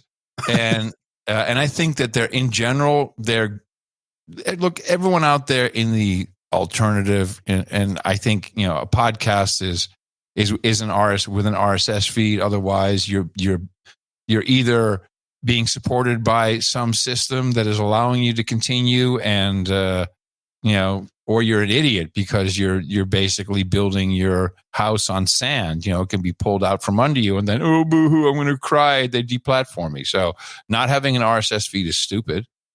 But I think that I've long felt that. Look, I don't know about you guys, but I get emails from all kinds of interesting people, and they tell me things and they invite me places. And I think that we're what the intelligence calls trusted voices, and we're trusted voices within our little audiences, our groups, and they're some are bigger than others. But it's very easy to, especially if you have guests, to have guests come on before an open mic and they can say whatever they want. So the example I see right now is Brett Weinstein is a good one. I don't think he's an agent of change or an asset in any particular way.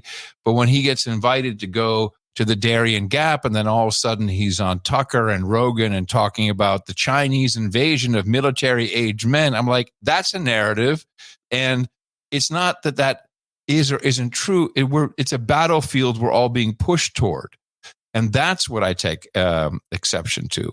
It's like, oh, go over here and yell about the military-aged men. And meanwhile, in Congress, they're literally passing, or they're trying to pass, billions of dollars that will go to faith-based refugee resettlement programs that are happening it's right here in the United States. So, or go to Eagle Pass. Oh, everyone going to Eagle Pass, Texas. That's a stage. It's a literal theater of, about half a mile wide, and you can come in over the border a mile down the road or a mile up the road, or the way it's actually happening is on the airplane. Everything's theater. And so I'm very worried that people are so focused on being canceled, deplatformed, shadow banned, demonetized, when the actual function of these networks, and I'm talking about, the social networks and Rumble and YouTube, is propaganda. It's the voices that are being amplified that you need to watch out for. Why are they amplified? Why is Mike Benz, former State Department, with no seeming income stream from a real job, why is he out there telling me to only look at how the censorship industrial complex? Yeah, boo-hoo. Okay. But what are the people that are being heated up? What are the people that are being shoved to the foreground? What are their messages? I think Robert Malone is a fine gentleman, but he's known to hang out with CIA people, and they give him thoughts and ideas, and he thinks he has inside info. And before you know it, he's developing narratives that focus everybody on one thing when, it's like sleight of hand, like a magician. Look over here, and meanwhile, the trick is happening down there. That's what we have to be careful of. Yeah, so that's what I'm of, seeing.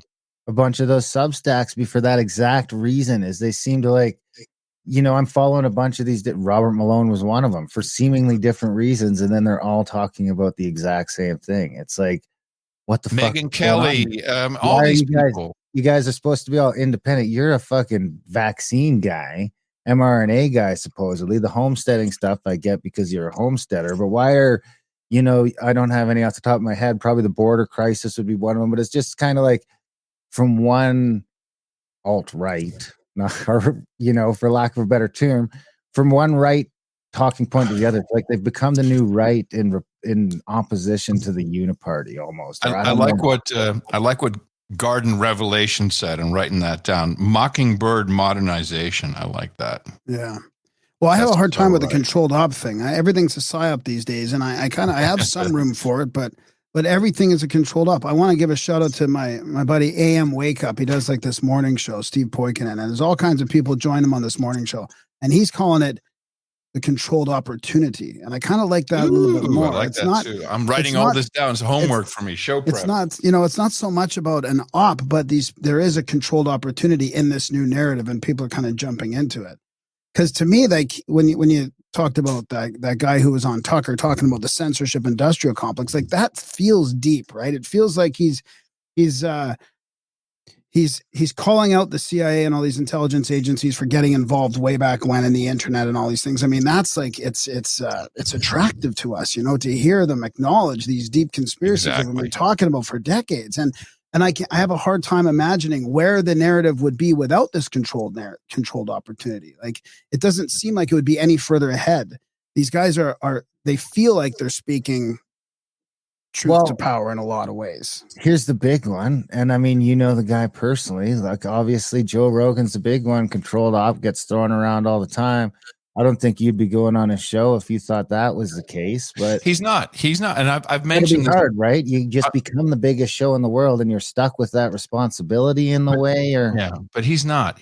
But what he has is an open microphone. And so now I've only been invited by Joe.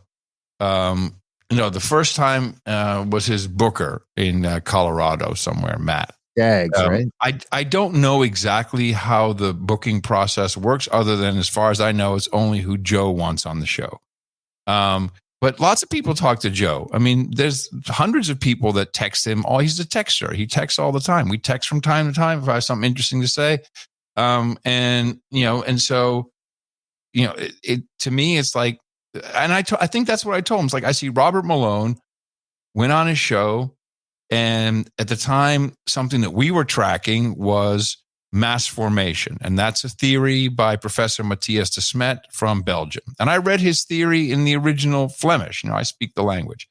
And then Malone, and it was catching steam, and it was really explaining, and it's based upon sound psychological theorem that explains why people were freaking out over people not having a mask and ratting them out and letting, and you should die because you didn't get a vaccine. And Malone comes on and misnomers it as mass formation psychosis. Yeah. And that leads to Hitler. I'm like, no, none of that theorem leads to Hitler. And within 2 weeks, he's on Laura Ingraham, Frau Ingraham, and he's talking about mass formation psychosis. And now everyone talks about mass formation psychosis, and that leads to Hitler. And so that whole theory is just gone. It just got wiped out by one appearance on Joe's show. That's not Joe. No, Joe is nothing but a kind, generous, really nice man who was just incredibly interested in stuff. And he's not interested in hype or anything, but, a lot of people get attention. He definitely wants to have the interesting people who are hot at the moment on. And so there's an open mic. It's 3 hours, and people can say whatever they want. But he himself is, I don't think many of these people are they're not like having meetings. But who's that guy who's also been on Joe? He's a Stratcom guy. He writes books. Mike Baker? Not Mike Baker, no. Oh, no. You don't think there's a chance that those Weinstein brothers are some sort of Mossad thing? I mean, when Eric went on and said that, the Jewish people were here to shepherd us from blowing ourselves up, that sounded kind of crazy. Well, Eric Weinstein, I don't know. I mean, he's working for Steele side by side. Yeah, I mean, he has messages for sure. What is the name of this guy? Come on, Troll Room. What is the name of this guy who he's all over and he does speeches. He's got a ponytail. He's very annoying. He's got a ponytail. Jeez, what is this guy? Yeah, and he's on. I'll find him. Yes, CENTCOM, you said? How do you spell that? Oh, I know who you're talking about. He's an ex. Does he have all this fluffy curly hair? No, like? not not that guy. the ex-CIA. That's another guy that we Okay. got to be careful of. He used to work at Stratcom. When was the last time he was on? Rogan, he was talking about Bitcoin, that Bitcoin was nothing, it would go nowhere. That's where I last saw him. Oh man, what's wrong with your audience? Well, they're just not as big and they're kind of stoned. Someone said Bustamante? Bustamante. No. Let me see. Ponytail Stratcom dude. There's my search term. It pops up. You never know. If you're any good. Stratcom. STRATCOM. Stratcom. Oh man. It doesn't help that Rogan has the fucking worst show notes ever. Oh, he has no show notes. Might as well just call it nothing. What was that guy's name? Anyway, he's not a very old guy. He wrote a book, couple of books actually. Stratcom. Monica Lansing says our chat is not read in. That's why they're not helpful right now. That's a good point, Monica. Stratcom book, maybe Rogan. This is an example of how the internet. Once you start using Chat GPT for simple things, the internet just breaks. The internet's broken. Yeah. I don't think I'm so frustrated with the searches, no matter what search thing it is. Peter, what? Yeah, Peter. Oh, Peter Jean or whatever. Zihan. Peter Zihan, that guy? Yes, that's the guy. Yeah. That's the Dude, guy. I got sucked into that guy's shit, so I was listening to the Zihan fucking. I start listening to the Zihan there he is. Podcast. Yeah, until I heard him talking about Ukraine, and I was just like, "Oh, this guy is like fucking." That guy is an op. That guy is there to send messages, and he has no other job other than he's that guy's clearly a messenger. Clearly, yeah. He's hearing you guys too, right? He thinks we're collapsing, doesn't he? Yeah. And so another one was Renee DiResta, I think her name was. Dude, I read that guy's book actually. Renee DiResta. And she was also on Rogan, and and she's a total info person. She's out there to send you messages. She was a part of. I think she was initially, wasn't she part of Sleeping Giants or something? Oh, geez, yeah. Oh, and then she found the Russian Internet Research Agency's multi-year effort to manipulate America's society. I mean, come on. See, I get all that. Like, that makes more sense to me. It's easier for me to grasp that. It's just that these new, like the Russell Brands, the Tim Pools, it's harder for me to think that they're completely controlled up. Like this new narrative is building. No, they're not. They're not at all. But they are the ones that parrot narratives and go along with it. So it's an organic. You think it's an organic pendulum swing then? And this narrative, because it feels more organic to me than. No, I've been susceptible to it as well. Like Steve Pachanik would call me all the time and give me info, and then I'd be like, "There's micro dots on the ballots." QAnon is an outstanding example. Do you think Steve is he opping you? Is he trying to op your podcast? I think he was. Yeah. So doesn't that mean he is connected to something somewhere then, right? Yeah. Well, he is. I mean, he has quite an interesting background. And doesn't mean it's nefarious, but it's still happening. I get Signal messages, I get Telegram messages, and they're listening like, oh, well, all the boys over here at the base had a good laugh about what you said. That's not how it works. It works like this. Okay, got it. So have you been invited to the Illuminati yet? I got one of those. What do you mean? I got an invite to the Illuminati. I got him in the terrible. I was thinking that maybe I should just try it. Maybe I should just do it. I'm not getting any. Oh wait, let me do one of these. Oh, this is always good. You got to do the how do you do that? I can't. No. But we should. Where's my check? But we should talk about what you broke on our show about 14 months ago. You. I think we were the first show that you mentioned. You're a follower of Jesus now. You've sort of embraced Jesus. I mean, has that changed? in about 14 months, we've had like, there's been multiple guests of ours, 5 or 6, 7 of our past guests that have followed in your footsteps, or you've followed in our footsteps. Like it's there's no connection between them. So it's not like they're getting it from each other. Like it's this weird thing that seems to be happening completely. It's called revival. Yeah, is what it's called. Yes. And so I'm a Jesus freak is my my true categorization. But Christian is such an easy thing to say. It's only mentioned like 3 times in the Bible, but disciple of Jesus, follower of Jesus, or as I say, Jesus freak, which is really where I'm at, because I think we're witnessing something that happened in the late 60s in America. We had a revival and people were getting baptized. And once you've tried all the drugs and you've looked everywhere and you've done all the social media, everyone's looking for something. Yeah. And Jesus really is the answer for me. And I agree with you that more and more people seem to, if they weren't believers already, they're bolder now. They're bolder, and they feel like they can say it. And man, my faith has just grown. It's just grown exponentially. The amount of friends I have has grown because of it. I feel that my work is better. I feel better. My life is better. It's been the most amazing conspiracy theory come true. Right. It's just I had no idea what I was missing out on. And what's really nice is the amount of people who are also believers, and and it's like you're in a club and it's like, hey, oh, you too. Oh, that's interesting. And it comes in little signals, little things. Oh, okay. You're a believer. Oh, that's cool. But it does create a bond, and you work well together. I mean, there's a lot of believers who work on podcasting 2.0.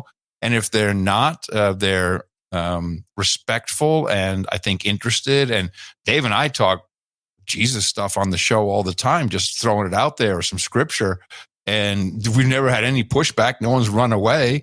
I think people are interested. I mean, it's kind of cool to have a manual for life. There's a guidebook that can help you out, that you can go to, that you can get things from, and the power of prayer has just been really amazing for me. It's really done some amazing things mainly for other people, to be honest. Yeah, it's been just very, very, very powerful.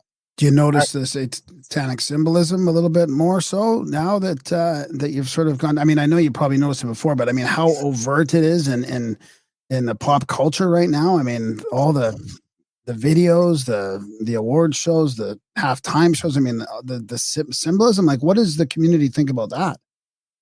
The community. Yeah, the Jesus community.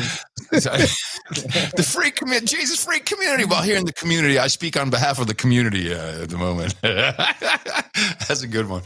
Well, of course, I always saw it. I always knew it was there, but now I just know why. I mean, the enemy is real. Satan is real. The enemy is real. He really wants to screw things up. The good news is that you can just say, get out of here, Satan. Literally, you can say, not today, Satan, and Satan flees.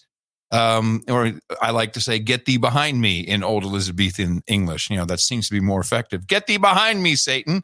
And it goes away. But for sure, that is the core of our problems right now. We're not just in a right, left, red, blue, gay, straight. That's not the war we're in. This is good versus evil. And that's what brought me to Jesus, is when I saw what was happening during COVID, said these are not evil people who are either side, right? Doesn't matter. Pro-vax, anti-vax, pro-mask, lab, pangolin, whatever it was, whatever the divide was. It's not because one person is evil on the other side. It's the evil in the world.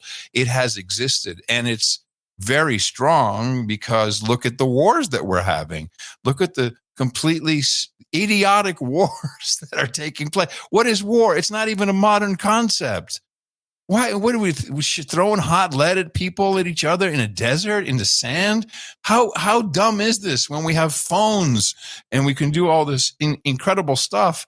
This has nothing to do with human beings. This has to do with the leaders and the leaders who are led by dark powers. And the Bible is filled with these stories. It's nothing new. And you'll always hear rumors. There'll always be wars and rumors of wars, nation against nation, kingdom against kingdom. And you shouldn't have to be worried about it, because ultimately we win from evil in the end. When will that be? I don't think that, we're in the end times and Jesus is going to show up tomorrow, but he could. So, let's live by some standards. There's some commandments that are really simple to follow. Everybody can follow them. Everybody probably tries to, but know that you can be washed of your sins at any moment, and you get to start over again. You start to, start fresh and be better the next day you get up. And if we all did that, I think we'd probably be in a better place. But, that's not where we are right now. But the revival, I like that you're noticing it. Yeah, we're definitely noticing it. I told my buddy John to let me know before the second coming so I can repent or do whatever I got to do. As an Indian, it's just a hard thing to do. I mean, I don't know where I'm at, but I agree with all the commandments. Those are easy. The commandments, right? Is that enough? Well, because yes. My buddy John said that ain't enough, dude. You could commandment all you could listen. You could be the best person in the world, but if you don't repent and do the believe in Jesus thing, you're fucking done, son. Well, the believe in Jesus thing is literally, if you believe that Jesus was the Son of God and he died for our sins, then you get the direct connection to God and you can ask for forgiveness and your sins of the day are washed away or for the minute, and then you get to renew and start over again. So it is kind of a yin yang combination. And you literally can start by saying, Lord Jesus Christ, Son of God, I'm a sinner. Have mercy on me. Say that once a day. That's a good start. That's all. I started saying that 12 times a day. And why was just because I think the 12-step program uses that line. And not that I'm an alcoholic or ever been in any kind of group like that, but I thought, well, that's easy. I can remember that. And I would just say that over and over again. Then all of a sudden I expanded it to, hey, and thank you for this. And could you help that person? and then ended it with in your son, Jesus Christ's name. And you're on your way. You don't have to, church is nice. It took a long time for me to go to church. I was watching it. And it took me even a little longer to get into the worship music, although now I really like it. It's like kind of this Christian music doesn't have solos and stuff. It's like, dude, what's going on with I need someone to rip a solo on stage. And then you find that that's also, there's nuance and all that.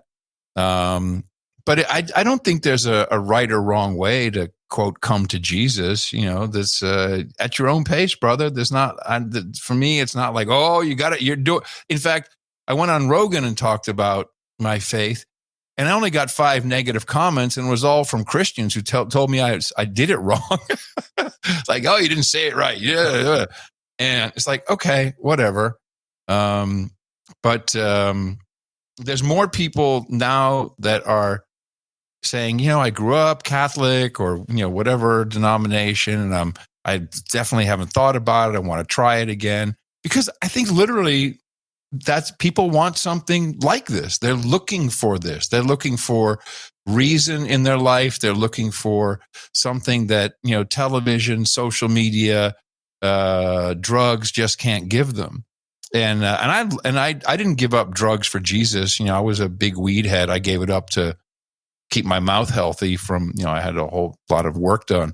But then I was like, wow, this is pretty good being not so stoned. I'm very stoned. Productive. I'm so stoned. That's fine. I actually got some solace, believe it or not, in when John outed you on one of the No Agendas recently about the extent of your weed smoking, because that's where I'm at, dude. I'm smoking weed. I have a pretty high level day job too. And I'm just I'm smoking weed before the big meeting. You know what I mean? Because it's I got some weird ADHD thing that I'm the opposite. It's when I can get stoned, I can sit in and concentrate into one thing long enough that I can almost if I get the weed and the coffee going, then I'm almost stuck in this loop where I can do repetitive tasks over. No, that was me. That was me. I was wake and bake all the way through to before dinner, and then after dinner, and then before bedtime. And sometimes I wake up at 3 a.m, go smoke a joint, go back to bed. So I was totally like that.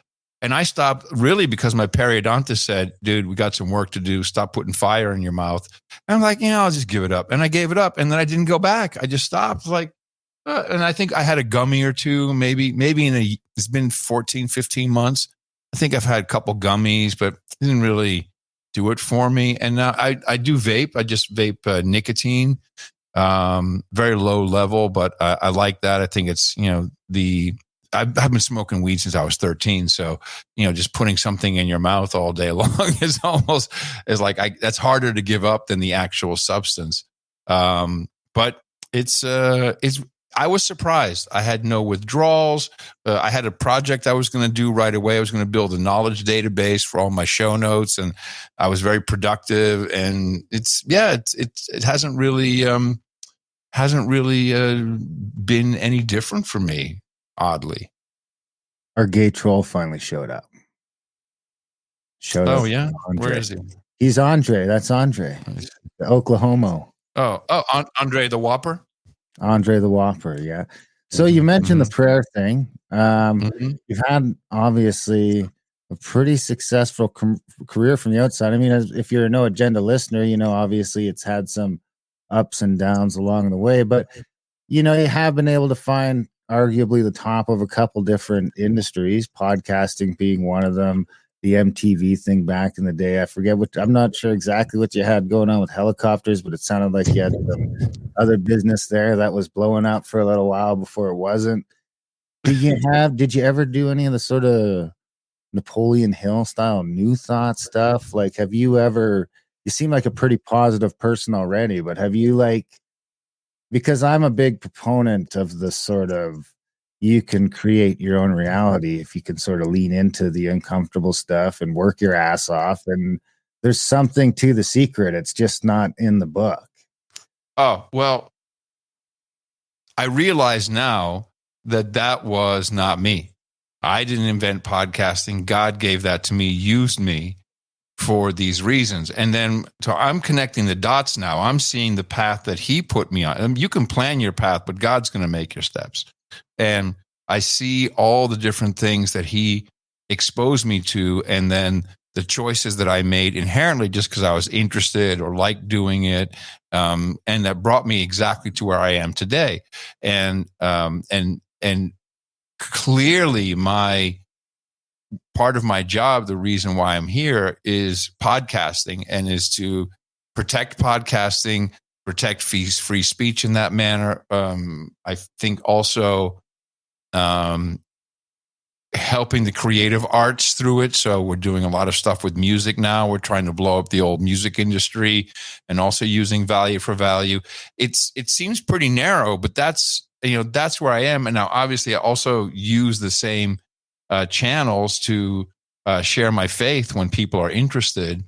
But my kind of side hustle from God, if you will, is to dispense truth, doctrine, and information. And with doctrine, I literally mean the good news. I don't go on No Agenda and say, "Oh, y'all better be Christians now," but I will try to speak in ways that maybe are a little less inflammatory than they used to be, or more like, hey, ultimately, we can't, don't hate the players, hate the game.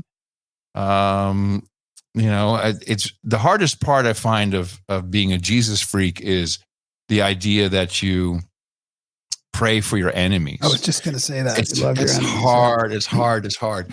And, but when you really do it, it feels better. I mean, I love forgiveness. That's been great, because people can be so mean and say such horrible things on social media, particularly, on Mastodon, and can really just say hurtful stuff that, if you read it, you're like, oh man, that's hurtful. But I can forgive that person almost immediately, and it's gone. I'm like, oh, okay, I just forgive you for that. That's fine. And then I don't walk around with it, so it doesn't bring me down. And I think that sharing those experiences and helping helping new people use podcasting to communicate whatever they want to communicate. That's my job. And I've been a broadcaster all my life. I've built transmitters and used them all my life. And this was kind of the next iteration. And I ask God frequently, like, hey, put me on the center line here. Is this what I'm supposed to be doing? Am I supposed to be doing something else? Let me know. And, twice a week, I put on the full armor of God and we go at it. I think there's a season of reveal taking place where he is revealing all kinds of stuff, like nothing really stays hidden. All that was kept in darkness is now going to be revealed. And I see that happening more and more and more. And so I think that my part is what I'm hearing is help show people what really goes on behind the curtain. That's kind of what No Agenda has been in a way totally. for most of its path. Yeah. Hey, Pepper01 was asking if you recommend a version of the Bible. Is it the King James Version, or do you have a version that you recommend? I've actually, I started off with the New International Version. And then, funny enough, Roger McGuinn, I'm dating myself here. Roger McGuinn is a guitar player for the Byrds. I'm dating myself again. I see blank stares. Well, you can look him up. Same age as you. I'm only about 7 or 8 years behind you. So. Okay, the Byrds. Anyway, Roger's now 80, and he heard me on Rogan, and he sent me a New King James Version Bible, and it's the Spirit-filled Bible, so it has explanations. The first one I had was the Lifetime Study Bible, which is really good because you read it in New International Version, and then it has an explanation or an interpretation of it underneath literally each paragraph. I like the New King James just for the English, and it's less words, funny enough, than the translated versions. But another one that people may enjoy is the Message. The Message Bible, it's a true translation, was written by a guy just passed away. I forget his name. But it was written, his idea was a truck driver should be able to pick this up with no real formal education in big words and just be able to understand what is being written. And I go back and forth. I enjoy reading all of them, but the New King James, I know, I like some of that English. And that's right now, that's what's been appealing to me. So, but there's so many, and you can get the, what is it? The U version. It's free, the U version app, and it gives you like a daily, a daily scripture, and it has video of someone talking about that scripture, and then you can read the Bible in different versions, and it's value for value, so you can support them or not. That's awesome. Yeah, the U version. It's an app, which is pretty cool, and they have plans if you want to study different things. It's a good way to get into it. Before we start wrapping this thing up, what has been your favorite part of the No Agenda experience? I mean, there's a lot, right? Making a living out of it's got to be great, but there's this great community. I mean, we just had Andre the Whopper mention that he's going to be at a meetup in Tulsa. These meetups are happening all the time. Can you kind of talk about that aspect of it a bit? Because as a Christian now, that's got to seem like a big part of it, bringing people community. Connection is protection. You can't spell community without unity. This is that's true. Even bigger than you think, because I don't know if you know or not, but like one of the leading things behind addiction turns out to be lack of connection. Oh, definitely. Oh yeah. Well, for me, I love what has been built up around the show. The fact that we are able to make it work because we called our listeners producers from day one. Like, you're responsible for this show too. Some of you got to pay. It's all, in a way, it's a lot like a church. It's like all members of the body of Christ is as it's written. And if you can teach. If you're good at woodworking, then woodwork. Help, whatever. Everyone can help in some way. And so that's been just phenomenal how our producers, and some have come and go and some stay and some have been with us for a long time, how they have really built the show around us almost. And then every single show day. I love working with John C. Dvorak. I love it's a performance. We don't talk beforehand. We don't set it up. We don't script anything. There's no gags. In fact, we're famous for, we'll do this, and then totally forgetting it or screwing it up. And it's like, it's a performance that we're doing, and we play off each other. We play into each other, and we're human. So we can both be in a wrong mood or an off mood. And, we lift each other up or not. We've had some real stinkers. And it's exciting to me every single time, and I love producing it. I love having, we're talking about something. I can find that clip, or I can hit that jingle, or I can, I see someone said something in the troll room, which I just caught offhand at the right moment. It's a wonderful product to be a part of, and again, it only works because of all these producers who take ownership and feel and are part of the actual production, and it's very different. I think it's very different from anything that's really out there. In fact, it's a little bit like this. I like it where you're just looking at your chat room and seeing what people are saying. So in that regard, and we have such experts in everything. Everyone's an expert at one thing. And if we hit on a topic and it's your expertise, and people feel not only comfortable, but they know that we'll read their communication, however they send it to us, and we'll use that. We'll use it in the show. I mean, that's dynamite. You can't get that anywhere. You can't get that kind of knowledge or background on any other product, as far as I know. No, John might be a physical archivist, but you're the digital archivist. I mean, that's what I find is amazing. The way you pull like an old clip from 10 years ago that's relevant now, and you find it on the fly. There's no delay. I mean, that's super talented. And I'm sure everybody would agree that you're on your path and that you're on the right path right now. I mean, I do think that's amazing. If I have time for one last question, it's from I'm in no rush. Too. I'm in no rush. Take your time. Yeah, I'm just asking Darren more than anything, He's Indian. He's a stoned Indian. He's not in a rush. He's time blind, actually. He's a time blind Indian. TBI, I did not agree to clocks, man. The treaty didn't say anything about clocks. It's like, it's an analog clock. I'm time blind. TBI, baby. I can't see what time. I don't know what I'm doing. But the 13th chimp, racist Indian. Yeah. The 13th chimp asked a question about, have you heard of the Dark Enlightenment? And I didn't realize that's probably a term from what I've been sort of thinking of lately, believing in. And it sounds kind of similar to your revival. Have you ever heard of that term? Do you know what that is? No, the Dark Enlightenment? Yeah. No. I think it's kind of like how people look at the Enlightenment as a bad thing, like this progress. We're supposed to get more civilized and progress towards being better, and the Dark Enlightenment is, I guess, the opposite of that, sort of going back to like before the Enlightenment, probably back to traditional values. Sounds like the revival in some ways. I mean, it's revivals have happened throughout history many times.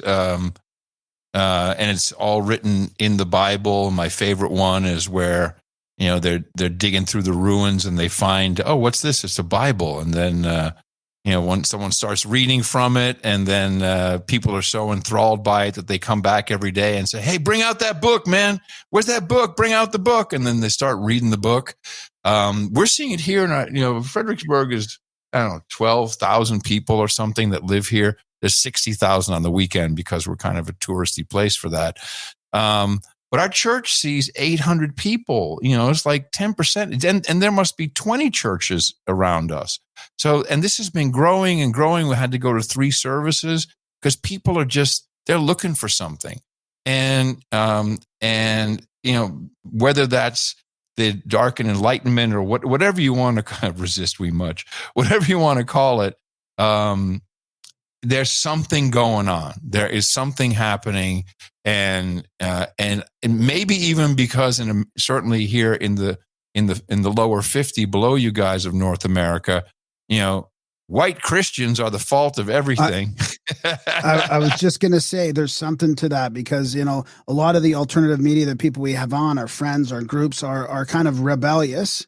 And right now it is a rebellion to go against the war on Christianity. I mean, they're burning down churches in Canada and nothing happens. It's like it doesn't even matter. Like, is that still happening? It happened twice recently. That's happening again. Wow.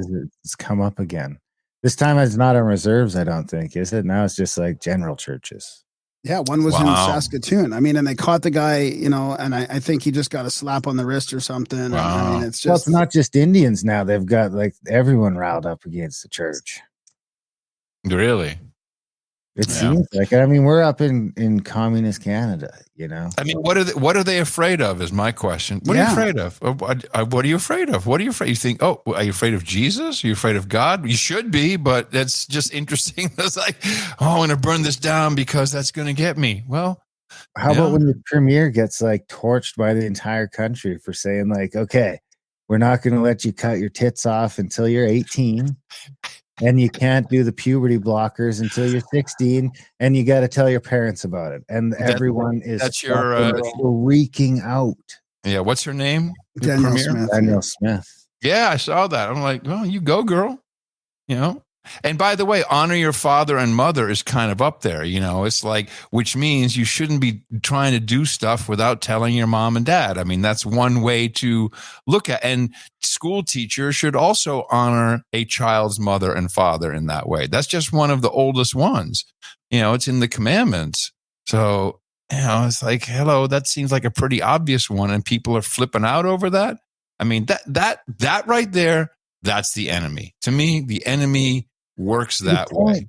To the point where like our conservative guy that, Polivier every year, I always say it wrong because it's not Polivier. There's like a weird little thing on the end of it. Polivier. Yeah, he's going to be the next PM, I'm sure. But it's even to the point where he wouldn't come out and say it. Like he just finally said it like a week and a half ago. And you can tell where it's just this point where he was stuck. Smith came out and said it. So he doesn't have a choice now. It's one side of the coin or the other. I can't just not answer it. So he has to come out and say, yeah, I agree with her. And everyone freaks the fuck out. So is that my question, I guess, if there's one in there, is that like just a vocal minority? Or is this where the general public is at? Because when you poll Canadians, it seems like most people are like, what are you guys doing? Well, okay. So we saw this happening. I can speak for America, but I think it's very similar in the Western world. We saw this happening and probably around 2012 with bullying. And it went pretty quick. First, like, little Johnny's being bullied at school. Now, why do I remember this? Because we would have these reports about bullying and bullying this and this bullying. And then some kid was bullied. And it was a real push in the news for a while. And Dvorak and I grew up with a very famous little rhyme in America, which was sticks and stones may break my bones, but names will never hurt me. And you stand up to a bully and, the person who pops the bully in the nose, then the bully goes away. But no, it turned into bullying laws. And then everyone became so sensitive. And then it became hate speech. And we saw this progression, and that's the enemy right there. There's no two ways about it. So that we get all this, like, what are we doing here? What are we actually talking about? Add some participation trophies, add an entire generation of parents. I'll have to stick my hand in my own bosom for that. We didn't really pay attention in the 80s and 90s. We were like, I was rocking and rolling, MTV guy, successful career, school board, loser. You couldn't get a better gig. City council, really. So we kind of let that go and let the enemy creep in. And because inherently, I think people are good, and you like, hey, if this upsets you, then I won't say it. It's like, oh, you want to be a they, them? Well, okay, I'll say them and they, whatever, and we let that go too far. We let it change and affect language. And I think that's where we're at now, is that we're saying, okay, well, we can't really even communicate with each other anymore. In the United Kingdom, it's an offense now. I mean, you can really get arrested for saying things. You know, the country where the Magna Carta came from, and as I was talking about earlier, Speaker's Corner and the true freedom of speech. You know, it's diminishing, and it comes from, I think, a place of ultimately love of, hey, I don't want you to feel bad about what I said, but you know, you can't live that way. I mean, yeah, you can, but you still have to be able to say what you want. And when it comes to, you know, some core issues like what they're talking about with, you know, with, I mean, even the terms, I'm sorry, gender affirming medical health care. Come on, it's transgenderism. You're changing, you're mutilating children at a young age when they are very malleable. You can tell kids anything and get them to believe it. None of this is holy. It's the opposite. So, you know, this goes against so many natural things that the backlash is here. You know, the backlash is just coming out now. I mean, you guys are seeing it. I'm seeing your troll room doing it. You know, this is a backlash. We don't want to have this anymore. And the victims are just children in general. And so now, like when we have Admiral Levine telling me that climate change hurts Black Americans more than white Americans, I'm like, you're a dude in a dress. Shut up. I'm sick of it now. Do you think any of it's sort of, because how much of it is riled up? Because I guess I'm not religious like you are. So I always look at this as being communism, but are you just looking at it as real evil, or are the two aligned in some way? Or because it does seem to have a communistic, or as you mentioned on No Agenda, the trans Maoist sort of thing. It seems to be that same beast coming back with new teeth. Yeah, I like the term trans Maoism. Because that kind of describes all of it. We saw a very similar thing happen with Mao in my lifetime in the 70s, when the children all started, you know, dressing kind of agnostically, you know, or androgynously, and they were, you know, telling their teachers to shut up and telling their parents to shut up, and you know, so, and then you add some trans stuff in there, and I think that's how you come up with trans Maoism.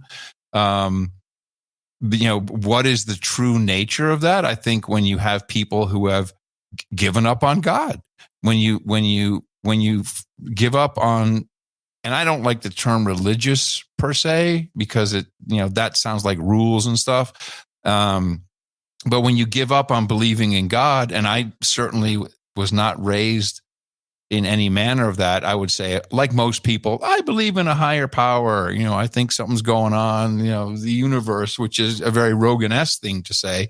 But when you actually sit down and say, hey, here's a book, it explains it. Here's a guy, and here's what he did. That makes it a little more real. I mean, you can Wizard of Oz it as much as you want. So those powers that create those types of movements, which is also going to be political. Yeah, that to me is just the work of the enemy, of the devil. I mean, that's how it works. It's always been that way. I mean, there's been rulers and kings and all kinds of people throughout history who have just not been great. Most of them. Mm-hmm.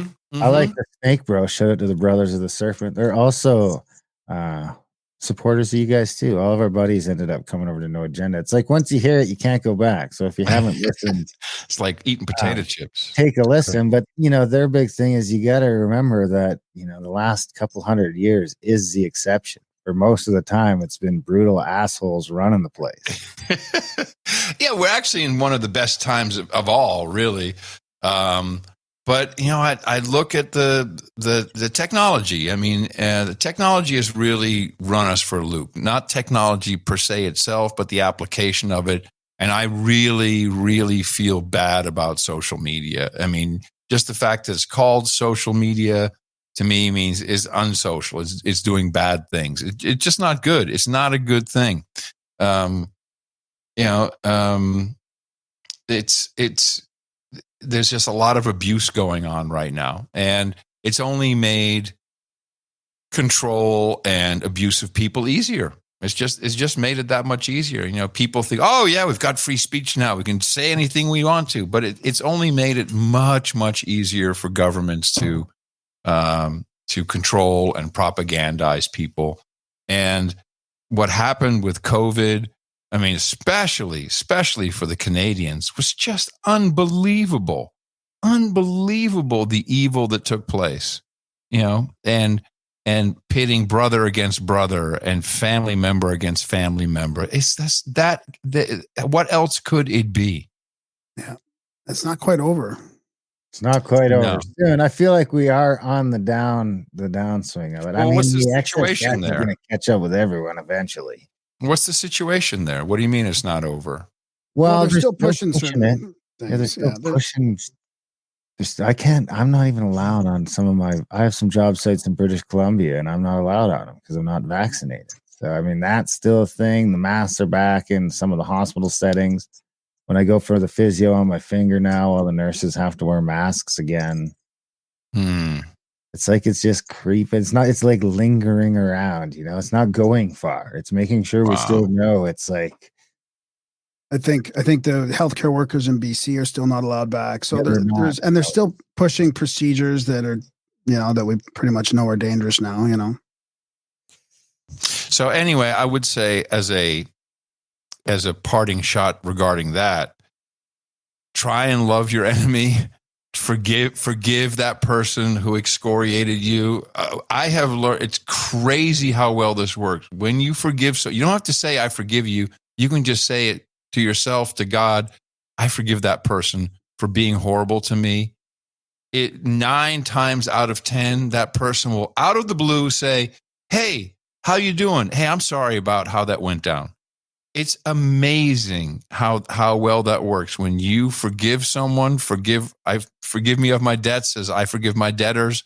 When you do that, it works for you because you feel good. Like, God, just bless that person, please. Especially a family member, because this is where the most horrible divides have taken place. If you can forgive and just leave it out there and not like, I forgive you, but, or if, or just, I forgive you. I forgive you. You didn't know what you were doing. I forgive you. You think you know what you were doing. It works. And just let it go. And that, what do you have to lose? 9 times out of 10, that person will come to you in the future and say, wow, I don't know what happened there. Let's try and repair this. Or I've heard so many I'm sorry. I mean, it happens so often. It is one of the most powerful things I've ever witnessed is the power of forgiveness. I think it'll be harder to find a better note to sort of end on than that. That was well put.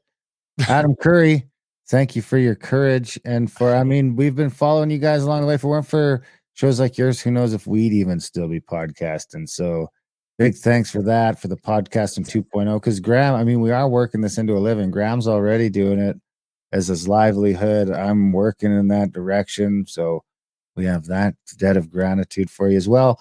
Where can people find all the stuff, the podcasting 2.0, the no agenda, all of it? Well, before I plug all that, I appreciate you guys so much. I love coming on the show once a decade, sometimes more often. Thank you for your producers, your audience. They are very kind. They're very giving. We love it when they show up and do Grimerica donations. We love their contributions to our show as well. And I certainly hope that No Agenda people I see some names here I recognize, show up for you guys as well. Thank you for the courage of trying value for value. And I will definitely make sure that all your feeds and everything are all set up so that you're maximizing your Satoshi stacking. Podcasting2.org is where you can find out about Podcasting 2.0 from all perspectives, as an audience member, as a podcaster, and even now as musicians. You can find me, noagendashow.net is where we have the show. And I am on I'm on Twitter, but I don't really interact. Adam Curry, if you want to tweet at me, or on Mastodon, adam@psyopshop.com. It's my new home, psyopshop. And and adam@curry.com if you just want to shoot me an email. That seems to still be a tried and true way to communicate with people. And thank you guys so much. I really do enjoy chatting with you, and thank you for being so open about all your topics and just open-minded dudes in general. Thanks, buddy. Awesome having you again. Yeah, thanks. My pleasure. We'll see you. I'm sure we'll meet you soon. It's just a matter of time till we get to the same meetup. You bet. You bet. Thank you very much for coming on the show, sir. Come back anytime. Okay. Adios, mofos. A hooey and such. And that was our chat with the one and only Adam Curry, the Podfather. What'd you think? That was a whopper. Yeah. Yeah. Thanks. That was good. That was a doozy. Big thanks, Adam, for coming on the show. Big thanks to you guys for listening. Even better thanks, guys. Like Adam said, it's a value for value show. If you are getting some value from our little podcast here, I think we're up to like almost 700 episodes all out there for free.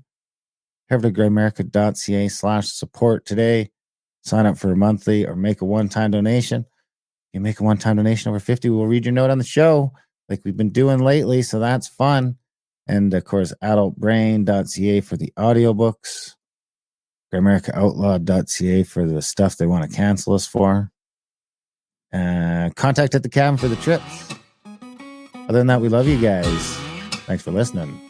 And we will see you next all week. Your secrets to get a good handle on a better way to live. How does one get out of bed every day in the throes of the apocalypse? Should I bury my head in the sand or sabotage their evil plan? I feel really trapped, an ant burned by a magnifying glass. It's all a little bit too convenient, all the evidence went up in flames. Phonies, fraudsters, scammers belong in the slammer, my friend, best give up their names. Should I call on militiamen or pass out a petition pen? I feel really trapped, an ant burned by a magnifying glass. I don't know what y'all been told, but I got a soul made out of gold. Sound off, 1, 2, sound off, 3, 4, cadence count, 1, 2, a 3, 4. Some time ago a crazy dream came to me. I dreamt I was walking into World War III. As prophetic as humidity, as aching bones, as frantic animals. Sophia wrote it down, built an ark, now she floats it down a river dark. As prophetic as deja vu, as wormwood, as falling stars above. Sophia wrote it down, built an ark, now she floats it down a river dark. I can't even hear my own thoughts for the life of me over the din of a bruised and broken culture. The media spins and splatters and spins and clatters, and I cringe because it's psychological warfare.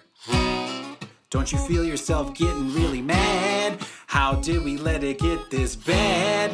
Don't you feel really trapped like a brain in a vat?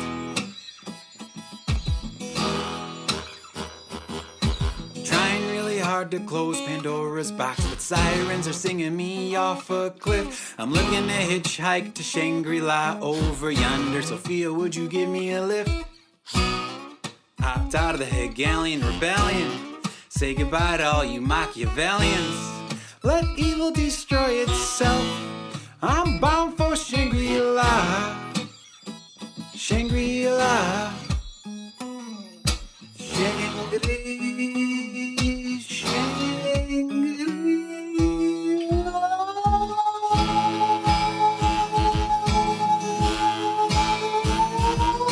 I'll let you be in my dream if I could be in yours. I'll let you be in my dream if I could be in yours.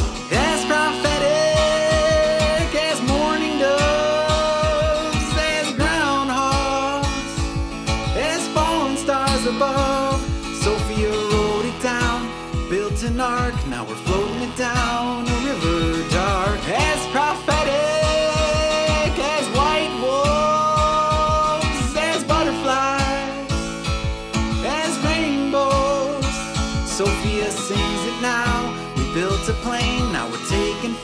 above a